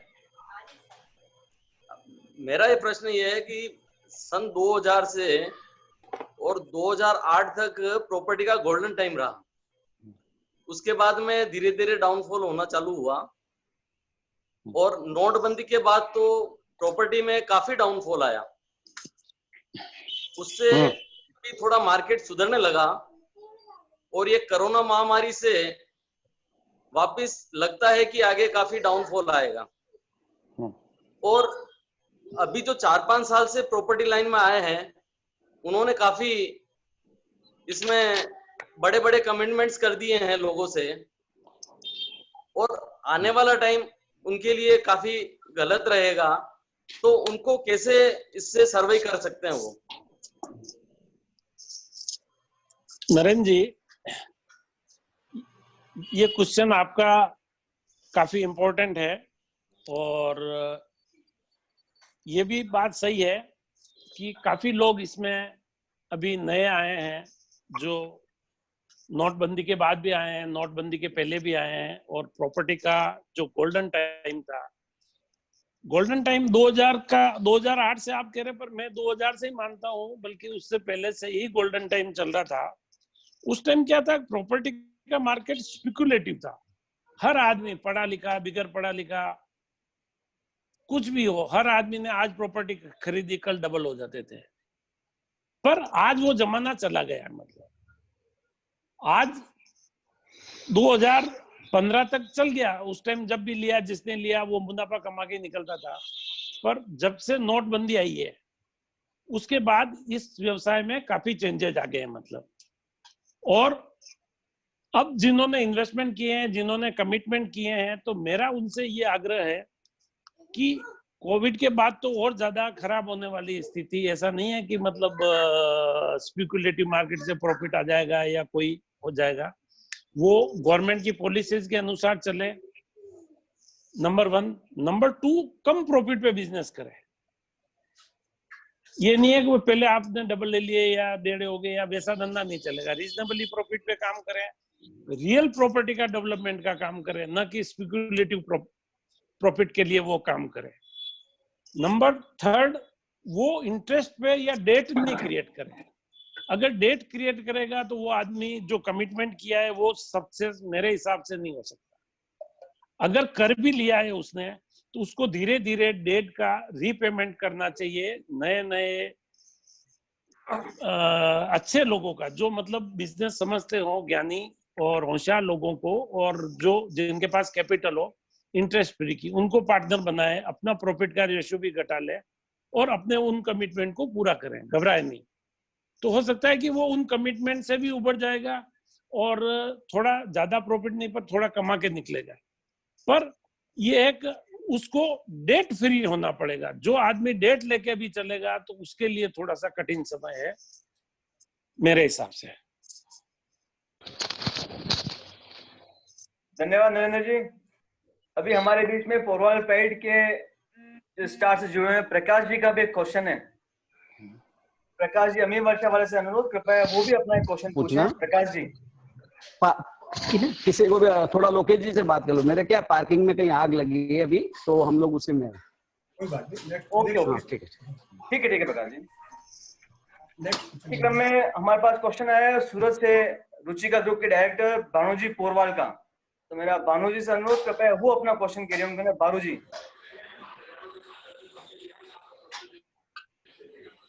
जैसा कि मेरी आवाज, जैसा कि मेरे को मालूम पड़ा है और लोकेश जी ने भी बताया था कि आपका राजनीतिक व्यक्तियों से और प्रशासनिक काफी मधुर संबंध है। तो ये संबंध आप कैसे बना पाते हैं और इस संबंध से आपको क्या लाभ होता है? भानु जी, हाँ जी, देखो एक छोटी सी कहावत है, शायद बचपन में हमने सुनी थी और आपने भी शायद सुनी होगी या नहीं भी सुनी हो। तो एक छोटी सी कहावत से मैं आपको ये कहना चाहता हूँ इसका कि मेवाड़ की है, आप सब मेवाड़ी हैं, ये प्लेटफॉर्म भी मेवाड़ी तो शायद समझ में जाएंगे कि 4 तरह के सुख बताए थे पुराने लोगों ने। एक तो सबसे पहला सुख है निरोगी काया, शारीरिक सुख बिगर बीमारी के। दूसरा हो घर में माया, तो आपके पास अच्छे पैसे हो। 3rd, पड़ोसी अच्छो हो आपको, तो पड़ोसी अच्छा हो तो भी आपको शांति क्रिएट रहती है। और जो चौथा सीख हो राज में पासो, तो राज में पासा का मतलब ये है कि अगर राज में आपका सिपा है, अगर राजनीतिज्ञों से आपकी है, अफसरों से अगर आपकी दोस्ती है, तो उसका बेहतरीन फायदा आपको क्या मिलेगा कि सारी पॉलिसी जो आती है, नई नई बनती है, स्कीमें आती है, कहाँ डेवलपमेंट हो रहा है, कैसे हो रहा है, किसका बजट नया आ रहा है, तो उनसे आपको सबसे पहले आपको मिलेगी। और जो पायोनियर होगा उन्हीं को वो बेनिफिट मिलेगा, नंबर 1। नंबर 2, आप पुरानी इतिहास, आज से 1200 साल का इतिहास देखें, अपने पोरवाल समाज का भी देखें, तो जो बड़े बड़े रहे हैं इसमें पदों पर भी रहे उन्होंने, तो जिस आदमी का राज्य में सिपा रहता है या बड़े पदों पर रहता है, तो वो लोग हमेशा प्रोग्रेस करते हैं, फाइनेंशियल भी करते हैं और पूरे समाज में उनका वर्चस्व भी रहता है। तो मेरा ये मानना है कि इन लोगों से संपर्क रखना ही चाहिए और वो दोस्ती आपको हमेशा फायदा देती है। जैसे आप सूरत में भी रहते हैं तो अफसरों से हमेशा आपके जो भी इनकम टैक्स में आते हैं, सेल टैक्स में आते हैं, या बाइलॉर फैक्ट्री बाइलॉर्स के आते हैं, या इन ऑफिसरों से दोस्ती रहती है, तो वो हमेशा ही फायदा ही देके जाते हैं। हम लोग भी रखते हैं वैसे बरोबर। हाँ, तो दोस्ती रखनी ही चाहिए, नंबर 1। और नंबर 2, कैसे रखनी चाहिए, तो इसमें ये तो फैमिली टू फैमिली डिपेंड करता है, पर उनकी फैमिली से आप मेल जोल बढ़ाएं, आए तो आप उनको कभी खाने पे बुलाएं, कभी दोस्ती रखें, तो एक के बाद दूसरे से रेफरेंस मिलता है। दूसरे से तीसरा मिलता है, रेफरेंस से रेफरेंस आगे चले जाते हैं। मतलब तो कोई मैं अपने घर से सीख के नहीं आया था। जैसे अभी प्रदीप जी सिंह ने बताया कि जो गवर्नर साहब थे वहां के, अभी JNK के, वो पहले अपने PM के 10 साल तक प्रिंसिपल सेक्रेटरी रहे अहमदाबाद में। पूरे नरेंद्र भाई के, प्रधानमंत्री महोदय के 10 साल तक प्रिंसिपल सेक्रेटरी रहे। तो वो मेरे अच्छे मित्र बने। तो वो धीरे धीरे बनता है, रेफरेंस से रेफरेंस मिलता है और आपके कंडक्ट से मिलता है। तो ये बना के रखें तो मेरे ख्याल से आपको, बल्कि आपके पूरे परिवार को फायदा मिलता है। और नंबर 2, इसमें अगर आप जीतो के बारे में जरा सुना होगा, तो हम लोग जीतो के प्लेटफॉर्म में भी एक बहुत बड़ा काम कर रहे हैं। और उसमें एक वर्टिकल है हमारा JATF, जिसको जैन एडमिनिस्ट्रेटिव ट्रेनिंग फाउंडेशन बोलते हैं। उसमें IAS और IPS सर्विसेज के लिए बच्चे तैयार करते हैं। और आपको सरप्राइज होगा कि अभी हिंदुस्तान में हमने इस वर्टिकल में 200 बच्चे, प्रदीप जी को तो पता है, वो इसमें रहे हुए भी हैं, 200 बच्चे हमने अभी तक तैयार किए हैं, जो कलेक्टर और कमिश्नर और SP की पोस्ट पे नियुक्त है। 200 जैन, टोटल 8000 एडमिनिस्ट्रेटिव ऑफिसर्स हैं पूरे हिंदुस्तान में खाली, उनमें से 200 बच्चे अभी जैन है। अभी लेटेस्ट में आपके एक वहाँ सूरत में वो पोस्ट भी हुए हैं हमारे चपलोद, वो जीतो से ही सेलेक्ट हुए हैं। मतलब मेरी बिटिया ने भी जीतो में 1 साल स्टडी किया है। हाँ, वहीं पे 1 साल तो मेरा यही है, मेरा भानु जी ये है कि परिवार में आपने ये प्रयास किया, ये वंदनीय है। और सब में ये मैसेज जाए अपने परिवार में कि हर परिवार से एक एक बच्चा सेलेक्ट हो। मेरा तो सबसे निवेदन ये है कि सब में आप माहौल बनाएं, अपनी वाइफ को बोले, अपने भाई बच्चों को बोले, वो सबको फैमिली बैकग्राउंड में पुश करें कि भाई अपने को भी सेलेक्ट करना है, अपने घर में भी एक कलेक्टर होना चाहिए, अपने घर में भी SP होना चाहिए। तो ये माहौल बनाए और JATF के माध्यम से उसको सपने को हम लोग भी कोशिश करें ड्रीम साकार करें। धन्यवाद। Thank you Bhanu ji, thank you मामा। Thank you. बीच में हमारे पास बेंगलोर से क्वेश्चन है अशोक जी का। अरे अशोक जी बेंगलोर से अनुरोध कृपया वो अपना क्वेश्चन करें। अशोक जी गजानन हमारे। अशोक जी आवाज आ रही है? अशोक भाई, अशोक जी का आपके तारीफ करते रहते हैं और आप सबके चाहते बन गए हैं। आपने जीतो में 11 लाख रुपए की मेंबरशिप ली और उसके बाद JTF में आप जो मेंबर बने उसके 1 करोड़ 50 लाख उसकी मेंबरशिप है। जी सर। तो इस JTF से फायदे होने चाहिए, हमारे समाज को जो फायदे होने चाहिए उसको हम डायरेक्ट कैसे पा सकते हैं उस फायदे को? बहुत अच्छा क्वेश्चन है अशोक जी, और आप पे प्राउड भी है हमको कि आप उदयपुर से जाके और बेंगलोर में हमारे झंडे गाड़े हैं और समाज का नाम रोशन किया है। तो आपको मैं धन्यवाद देता हूं। और हर मौके टोके पे आप याद करते ही हो मेरे को, तो मेरे तो प्राउड ही है आप पे। अब जहां तक इस क्वेश्चन का सवाल है JATF का, तो अशोक जी अपने समाज में अभी तक एजुकेशन का काफी अभाव है, मैं ये मानता हूं। मतलब कुछ परिवार में है पर आज भी उनमें सोच नहीं है नौकरी करा के क्या करना है, ये करके क्या करना है, अपने तो धंधो कर लेंगे सा, यो कर लेगा। उनको इन अफसरों की या उन पोस्टों की कोई वैल्यू ही नहीं है, नंबर 1। नंबर 2, अगर कहीं एक आदमी पोस्टेड होता है तो सारा जैन समाज उसके ऊपर जाके उमड़ पड़ता है। तो उस स्थिति में क्या होता है, उन अफसरों की एक मर्यादा रहती है, वो अफसर उतनी मदद नहीं कर पाते जितनी आप अपेक्षाएं लेके चलते। तो ऐसी स्थिति में मेरा मानना ये कि आप JATF के जितने बच्चे हैं, दूसरे भी मदद करते हैं अगर आपके दोस्त हो तो, पर JATF के बच्चे हमेशा मदद करेंगे। पर आप उनको मूक दृष्टि रह के मदद की उम्मीद रखें, न कि जाके तो आज मेरे इनकम टैक्स की रेट हो गई आप खत्म करा दो, वो कभी नहीं करा सकते, बल्कि वो इल फील करते। ऐसे काफी वाक्य भी मेरे पास आए हैं, मैंने सुना भी है, मैंने देखा भी है। तो इस ढंग से अपने को नहीं करना चाहिए। मतलब अपने को वो हर संभव, अगर उनका मैं बताऊं मेरा वाक्य, मेरे घर पे आए, रेड हुई मेरी इनकम टैक्स की, मेरे 2-3 बार रेड हो चुकी है। तो जब घर पे आए तो उन्होंने तस्वीर देखी, तस्वीर देखने के बाद उन्होंने बोलना बंद कर दिया उसमें 2-3 जनों ने, और वो मनोमन समझ गए कि भाई ये जैनी भाई है। तो वो अपने आप मुंह मदद कर सकते हैं पर देख के नहीं कर सकते। तो अशोक जी ये बड़ा एक चिंतनीय विषय है और इसमें काफी अपने को समाज में शिक्षा देने की भी है, समाज में ऐसे शिक्षित करके जेएटिव के माध्यम से जो बच्चे हैं उनसे कैसे फायदा लिया जा सकता है वो शिक्षित करना है, और फायदा पक्का मिलता है और फायदा बहुत ज्यादा मिलता है मतलब। पर ऐसा नहीं है कि आप उन पे जाके रोपे कि भाई नहीं साहब हम तो जैन है और आप हमारी की मदद करो, क्योंकि वो ओवरऑल एक देश का ऑफिसर है, वो एक समाज का नहीं है। तो उसमें अपने को लॉन्ग टर्म बेनिफिट के हिसाब से फायदा लेना चाहिए, और वो आधी रात को आपके साथ है। अगर आपका नाम भी देख लेंगे, नाम भी पढ़ लेंगे फाइल पे, अगर उन बच्चों के पास जाएंगे तो वो अपने आप मदद करेंगे, पर आप उनको कह दोगे तो वो मदद करता हुआ बंद हो जाएगा। मेरा ये सोच है इसमें। हमारे सूरत से गगन जी पोरवाल, गगन सिल मिलके के एमडीज का क्वेश्चन भी है। गगन जी सुन रहे हैं तो गगन जी अपना क्वेश्चन पूछे प्लीज। गगन जी अवेलेबल नहीं है राकेश। तो प्रकाश जी है, तो प्रकाश गगन जी पूछे। नहीं, मुझे गगन जी अवेलेबल दिख नहीं रहे। क्वेश्चन का अभी जस्ट व्हाट्सएप आया था। चलिए ठीक है, दिख नहीं रहे। गगन के आईडी के नाम से फिर ओके। अगला क्वेश्चन ओके ओके गगन जी अवेलेबल है। आगे हेलो आगे। हेलो हाँ गगन जी कैरी ऑन।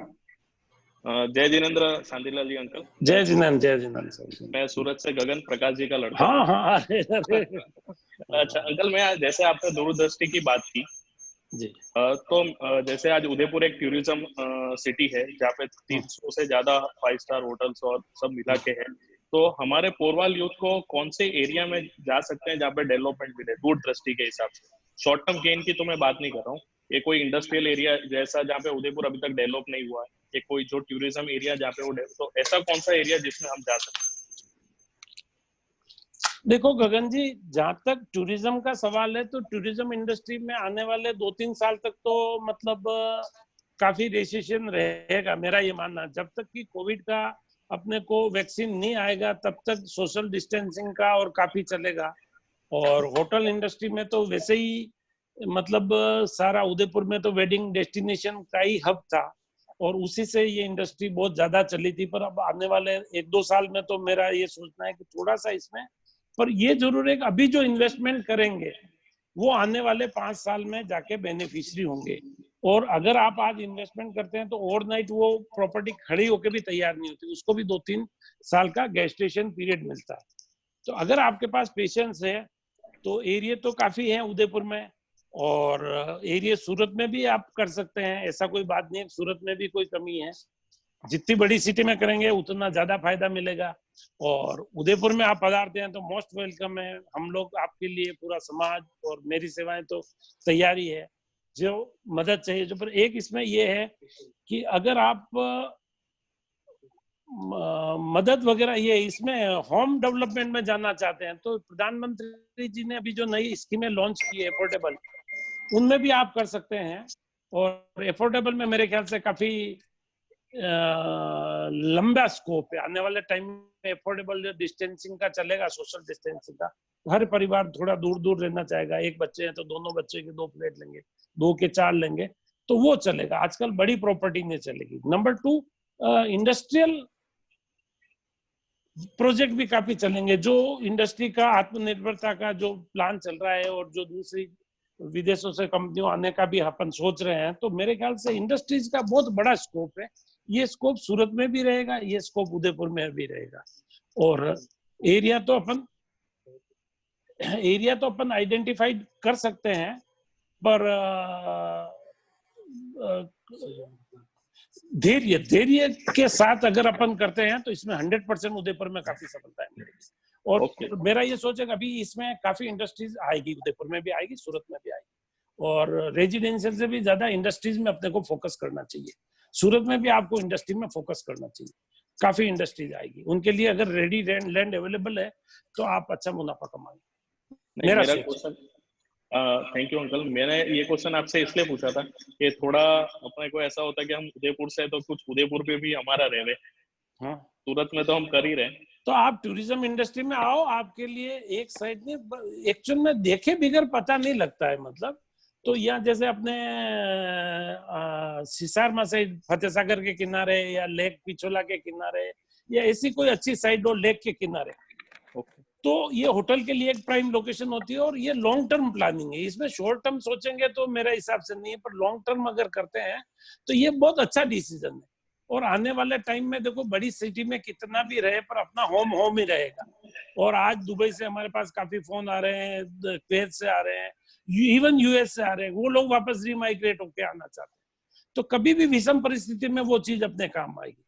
तो अगर आप कुछ दूरदृष्टि से और अच्छा इन्वेस्टमेंट करते हैं तो tourism is a very good industry, और लॉन्ग टर्म में ये समझो आपको मतलब अच्छा बेनिफिट भी मिलेगा और अपना इन्वेस्टमेंट भी सेफ हो जाएगा। Thank you uncle. और प्रेस्टीज भी देगा ये आपको, मतलब समाज में नाम देगा आपको, मतलब अच्छी एक 5 स्टार बनाओ, आप पधारो, मतलब हम आपका बिल्कुल स्वागत करेंगे।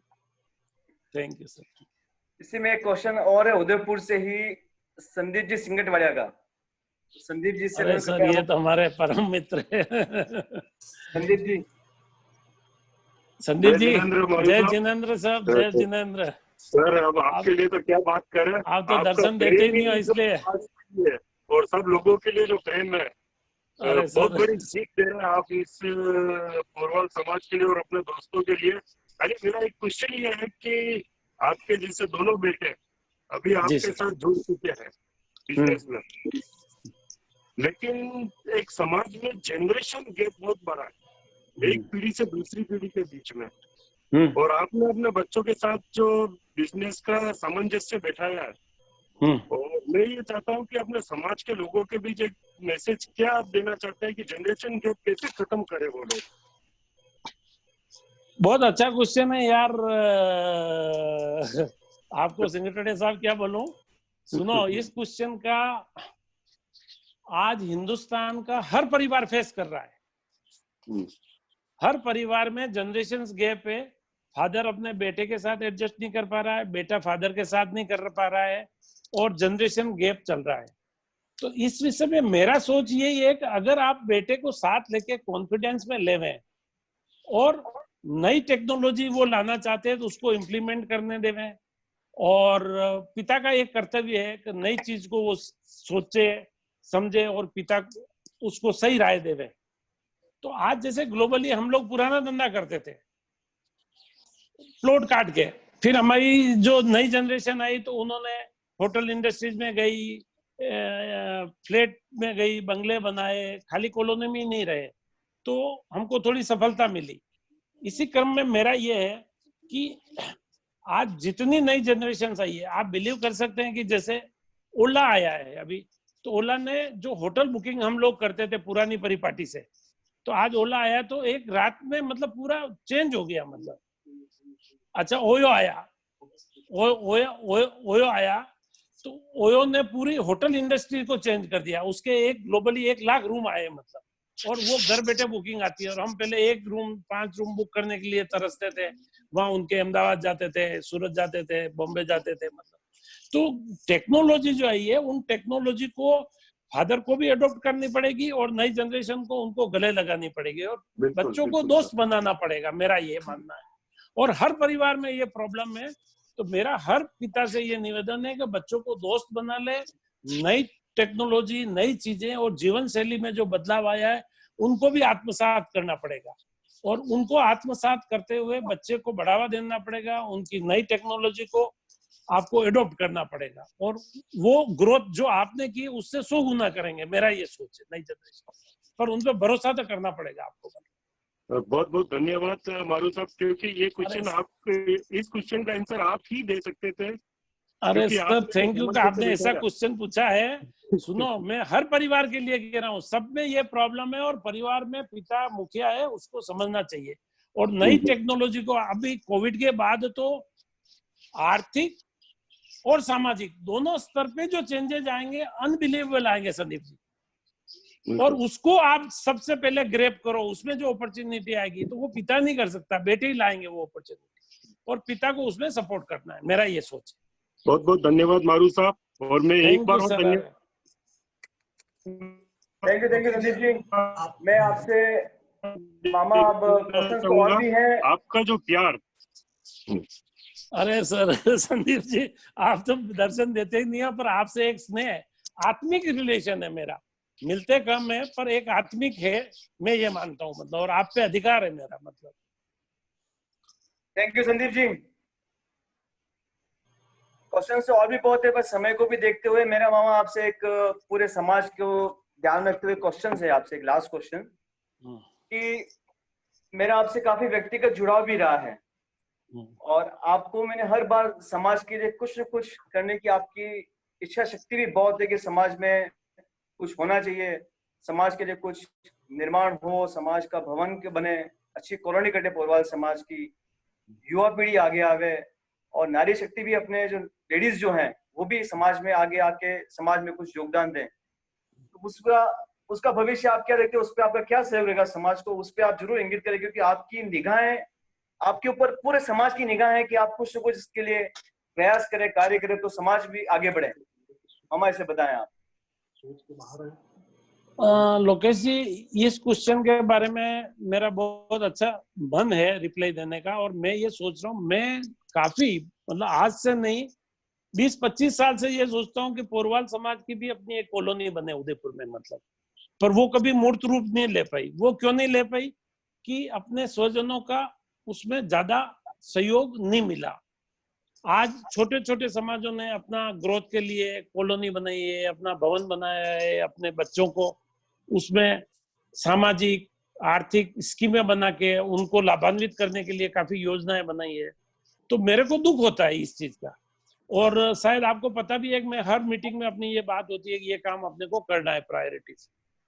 तो मेरा एक आपसे निवेदन है और मन से मैं आपसे ये मेरी तरफ से मैं आपसे ये एक रिक्वेस्ट भी कर रहा हूँ कि मेरा 2-3 सूत्रीय कार्यक्रम है। एक तो सारे समाज को एक प्लेटफॉर्म पे लाए अपन, मतलब उदयपुर समाज को एक प्लेटफॉर्म पे लाए, फिर मेवाड़ समाज को लेके आए, फिर सारी राष्ट्रीय समाज पे। मेरे बॉम्बे में भी पोरवाल समाज है, साउथ में बेंगलोर वगैरह, उनसे भी काफी डिस्कस होती रहती है, मुतलिया साहब से रहती है, केवल जी से होती रहती है। तो मैं ये सारे समाज को एक प्लेटफॉर्म पे लाना है, वो एक अलग है देश के लेवल पे, उदयपुर लेवल पे एक लाना है, और उस लेवल पे लाके समाज को उत्थान कैसे कर सकते हैं, नई जनरेशन का कैसे कर सकते हैं, पुरानी रूढ़िवादी विचारों को कैसे सोच सकते, बदल सकते हैं, और समाज को हाईटेक कैसे कर सकते हैं। अगर समाज हाईटेक होगा, नई सोच होगी, नई चीज होगी, तो समाज में अपने आप आर्थिक प्रोग्रेस होगी, समाज में दूसरी प्रोग्रेस होगी, ग्रोथ करेंगे, सब चीज होगी।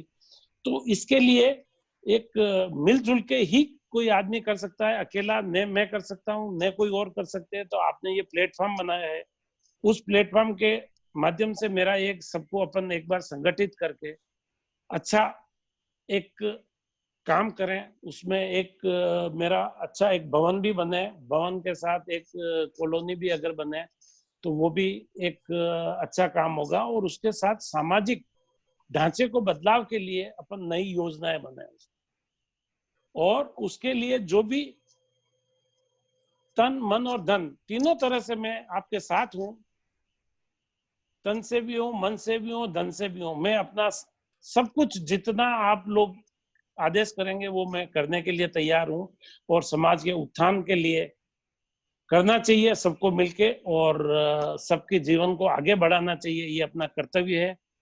और इसमें हमारा जैसे जीतो कर ही रहा है, जीतो में आपने देखा हो तो जीतो 3 सिद्धांतों को लेके चला है कि इकोनॉमिक एम्पावरमेंट, बाकी सब समाज धर्म की बात करते हैं पर जीतो खाली धर्म की नहीं करता है। इकोनॉमिक एम्पावरमेंट मतलब आर्थिक विकास कैसे हो, तो मैं अपने समाज का भी आर्थिक विकास हो, और बाकी सेवा और शिक्षा जो जेएटीएफ कर रही है, सेवा भी सब साधु भगवंतों का हम लोग कर ही रहे हैं। तो वैसा का वैसा मॉडल अपने समाज में एक बना के और इसके उत्थान के लिए अपने को कार्य करना चाहिए सबको मिलके, और उसके लिए मैं ऑलवेज तैयार हूँ। बहुत बहुत धन्यवाद मामा कि आपने बहुत अच्छी बात बताई समाज के लिए, आपने सदैव कहा कि मैं तन मन धन से तैयार हुए, कि मोटिवेट है समाज के लिए, इतनी बड़ी बात कहना। अंत में मामा आप कुछ 2 शब्द कहना चाहें अंत में तो आप प्लीज बस, और युवाओं को आप क्या मार्गदर्शन देना चाहेंगे? युवाओं को तो मेरा यही एक रिक्वेस्ट है कि वो शॉर्ट टर्म गेन में नहीं पड़े, स्पेकुलेशन में नहीं पड़े, कड़ी मेहनत जो 4 सिद्धांत बनाए हैं, कोई भी धंधा करे, रियल एस्टेट का भी नहीं करे तो भी 4 सिद्धांत को नहीं भूले। ईमानदारी, दूरदृष्टि, होशियारी जिसको बोलते हैं, दूरदृष्टि, कड़ी मेहनत और धैर्य, इन 4 सिद्धांतों को लेकर चलें, वो जिंदगी में कभी असफल नहीं होंगे, सफलताएं उनकी कदम चुएगी। और दूसरा ये, वो नई नई अपॉर्चुनिटी विथ नई टेक्नोलॉजी को ग्रैब करें, पुरानी चीजों को पकड़ के नहीं बैठे, नई टेक्नोलॉजी से अपडेट रहे, नई चीज लाएं, हमेशा वो आगे रहेंगे लाइफ में। तो मेरे युवाओं से यही है कि बिल्कुल काक चेष्टा जैसे वो तैयार रहे, नई जो अभी कोविड के बाद अपॉर्चुनिटी आएगी उसको कैसे ग्रैब कर सकते हैं, तो वो युवाओं में होना चाहिए मतलब। और दोबारा मैं आप सबका इस प्लेटफॉर्म पे, मैं अपने परिवार का, मित्रजनों का, और जिन जिन लोगों ने मेरे को इस स्टेज पे आने में, जाने, प्रत्यक्ष अप्रत्यक्ष रूप से सहयोग दिया, उन सबका मैं आभारी हूँ, उन सबको मैं धन्यवाद देता हूँ। और मैं पोरवाल प्राइड ऑफ मेवाड़ के प्लेटफॉर्म पे जो भी जितने कार्यकर्ता हैं उन सबका भी मैं हार्दिक दिल से अभिनंदन करता हूँ, धन्यवाद देता हूँ कि मेरे को आप सब लोगों से रूबरू होने का आज मौका दिया। और आशा भी करता हूँ कि जिन जिन मैटर्स पे अपन ने चर्चाएं की है, उनमें कुछ मैटर्स को अपन लाइफ में आत्मसात करेंगे और अपन मिलजुल के सबकी ग्रोथ का काम हाथ में लेंगे और सबके उत्थान करेंगे। इसी के साथ आप सबको मेरा पुनः धन्यवाद। धन्यवाद मामा, बहुत बहुत। थैंक यू लोकेश जी, कैलाश जी, सबको धन्यवाद आप सबका। आज इस वेबिनार में आज हम रूबरू हुए उदयपुर के प्रख्यात समाज सेवी उद्यमी श्री शांतिलाल जी साहब मारू से। हमने उनके बहुत अच्छे विचार सुने, स्पेशली आज उन्होंने युवाओं के ऊपर बहुत अच्छा फोकस दिया था। युवाओं को उन्होंने 5-4 बातें जो दृढ़ बताई थी कि ईमानदारी, निष्ठा, धैर्य और कड़ी मेहनत से वो कार्य करेंगे तो शायद सफलता उनके कदम चूमेगी। इन 4 लाइनों में उनका एक सार है जो मैं समझ पाया हूँ कि युवा भी इसको सोचें। कि 4 लाइनें बोल रहा हूँ आपके सामने में कि सोचने से कहाँ मंजिल मिलती है तमन्नाओं के शहर में, सोचने से कहाँ मंजिल मिलती है तमन्नाओं के शहर में, चलने की जिद भी जरूरी है मंजिल के लिए, चलने की जिद भी जरूरी है चलने के लिए। बहुत बहुत धन्यवाद आप सभी का, जो आप लगभग 1.5 घंटे तक हमारे साथ जुड़े रहे और आपने उसको एक एकाग्रता के साथ शांतिलाल जी मारू से रूबरू हुए। शांतिलाल जी मारू साहब परिवार के प्रति हम बहुत बहुत आभार ज्ञापित करते हैं। स्पेशली मैं शांति मामा का धन्यवाद ज्ञापित करता हूं जिन्होंने मेरे छोटे से रिक्वेस्ट पर इस वेबिनार में रूबरू है। आप सबका बहुत बहुत धन्यवाद और आगे के लिए आमंत्रित करता हूँ कैलाश जी से, वो भी धन्यवाद ज्ञापित करते हैं। धन्यवाद। धन्यवाद शांतिलाल जी साहब, बहुत बहुत थैंक यू साहब सबको। मेरा ये मानना है कि ये सेशन सबसे सुपर रहा है। अभी पिछले 4 सेशन हुए, 5वां सेशन बहुत अच्छा रहा। आज की उपस्थिति भी बहुत ही प्रशंसनीय थी और मुझे आपका व्यक्तित्व जानकर भी बहुत प्रसन्नता हुई, हर्ष का अनुभव हुआ। आपकी जो भवन और कॉलोनी की जो सोच है बहुत उम्दा सोच है और पक्का यकीन है कि पूरा समाज इससे इस आपकी सोच से लाभान्वित होगा और अभी के विचार सुन के भी बहुत ही मार्गदर्शन मिला होगा। आपका बहुत आभार। लोकेश जी आपका भी बहुत धन्यवाद। कैलाश जी एक रिक्वेस्ट है कि ऐसी वेबिनार आप आयोजित और करें और समाज के जितने प्रतिष्ठित व्यक्ति हैं उनके अनुभव, उनके विचार और उनका ज्ञान हम सबको मिले और सारा समाज आगे बढ़े। ये मेरी आपसे एक रिक्वेस्ट। बिल्कुल साहब, ये हमारा मंच इसीलिए बना है, कोई राजनीति नहीं, कोई बिल्कुल कोरोना काल की एक सहज उत्पत्ति है। आपकी ये सोच अब बहुत आगे ले जाएगी। आप थैंक यू साहब, थैंक यू सबको। Thank you. इसी क्रम में हमारा जो 6th सेमिनार होने जा रहा है, सोमवार को डेट फिक्स कर रही है। सोमवार वैसे भी ईद की छुट्टी है, आप सभी हमसे मुलाकात आराम से ले पाएंगे। और इस कड़ी में हमारे साथ प्रस्तुत होंगे पोरवाल समाज के top and most senior educated person और जियोलॉजिस्ट श्रीमान दौलत सिंह जी साहब पोरवाल, जो उदयपुर से हैं और अभी रिटायर्ड लाइफ जी रहे हैं। उनसे रूबरू हो पाएंगे अपन। आप सभी से अनुरोध, सोमवार 5 बजे आप सभी मिले। धन्यवाद और ये मैं सेशन समाप्त करता हूँ। धन्यवाद, आभार आपका। Thank you sir Lord, thanks a lot.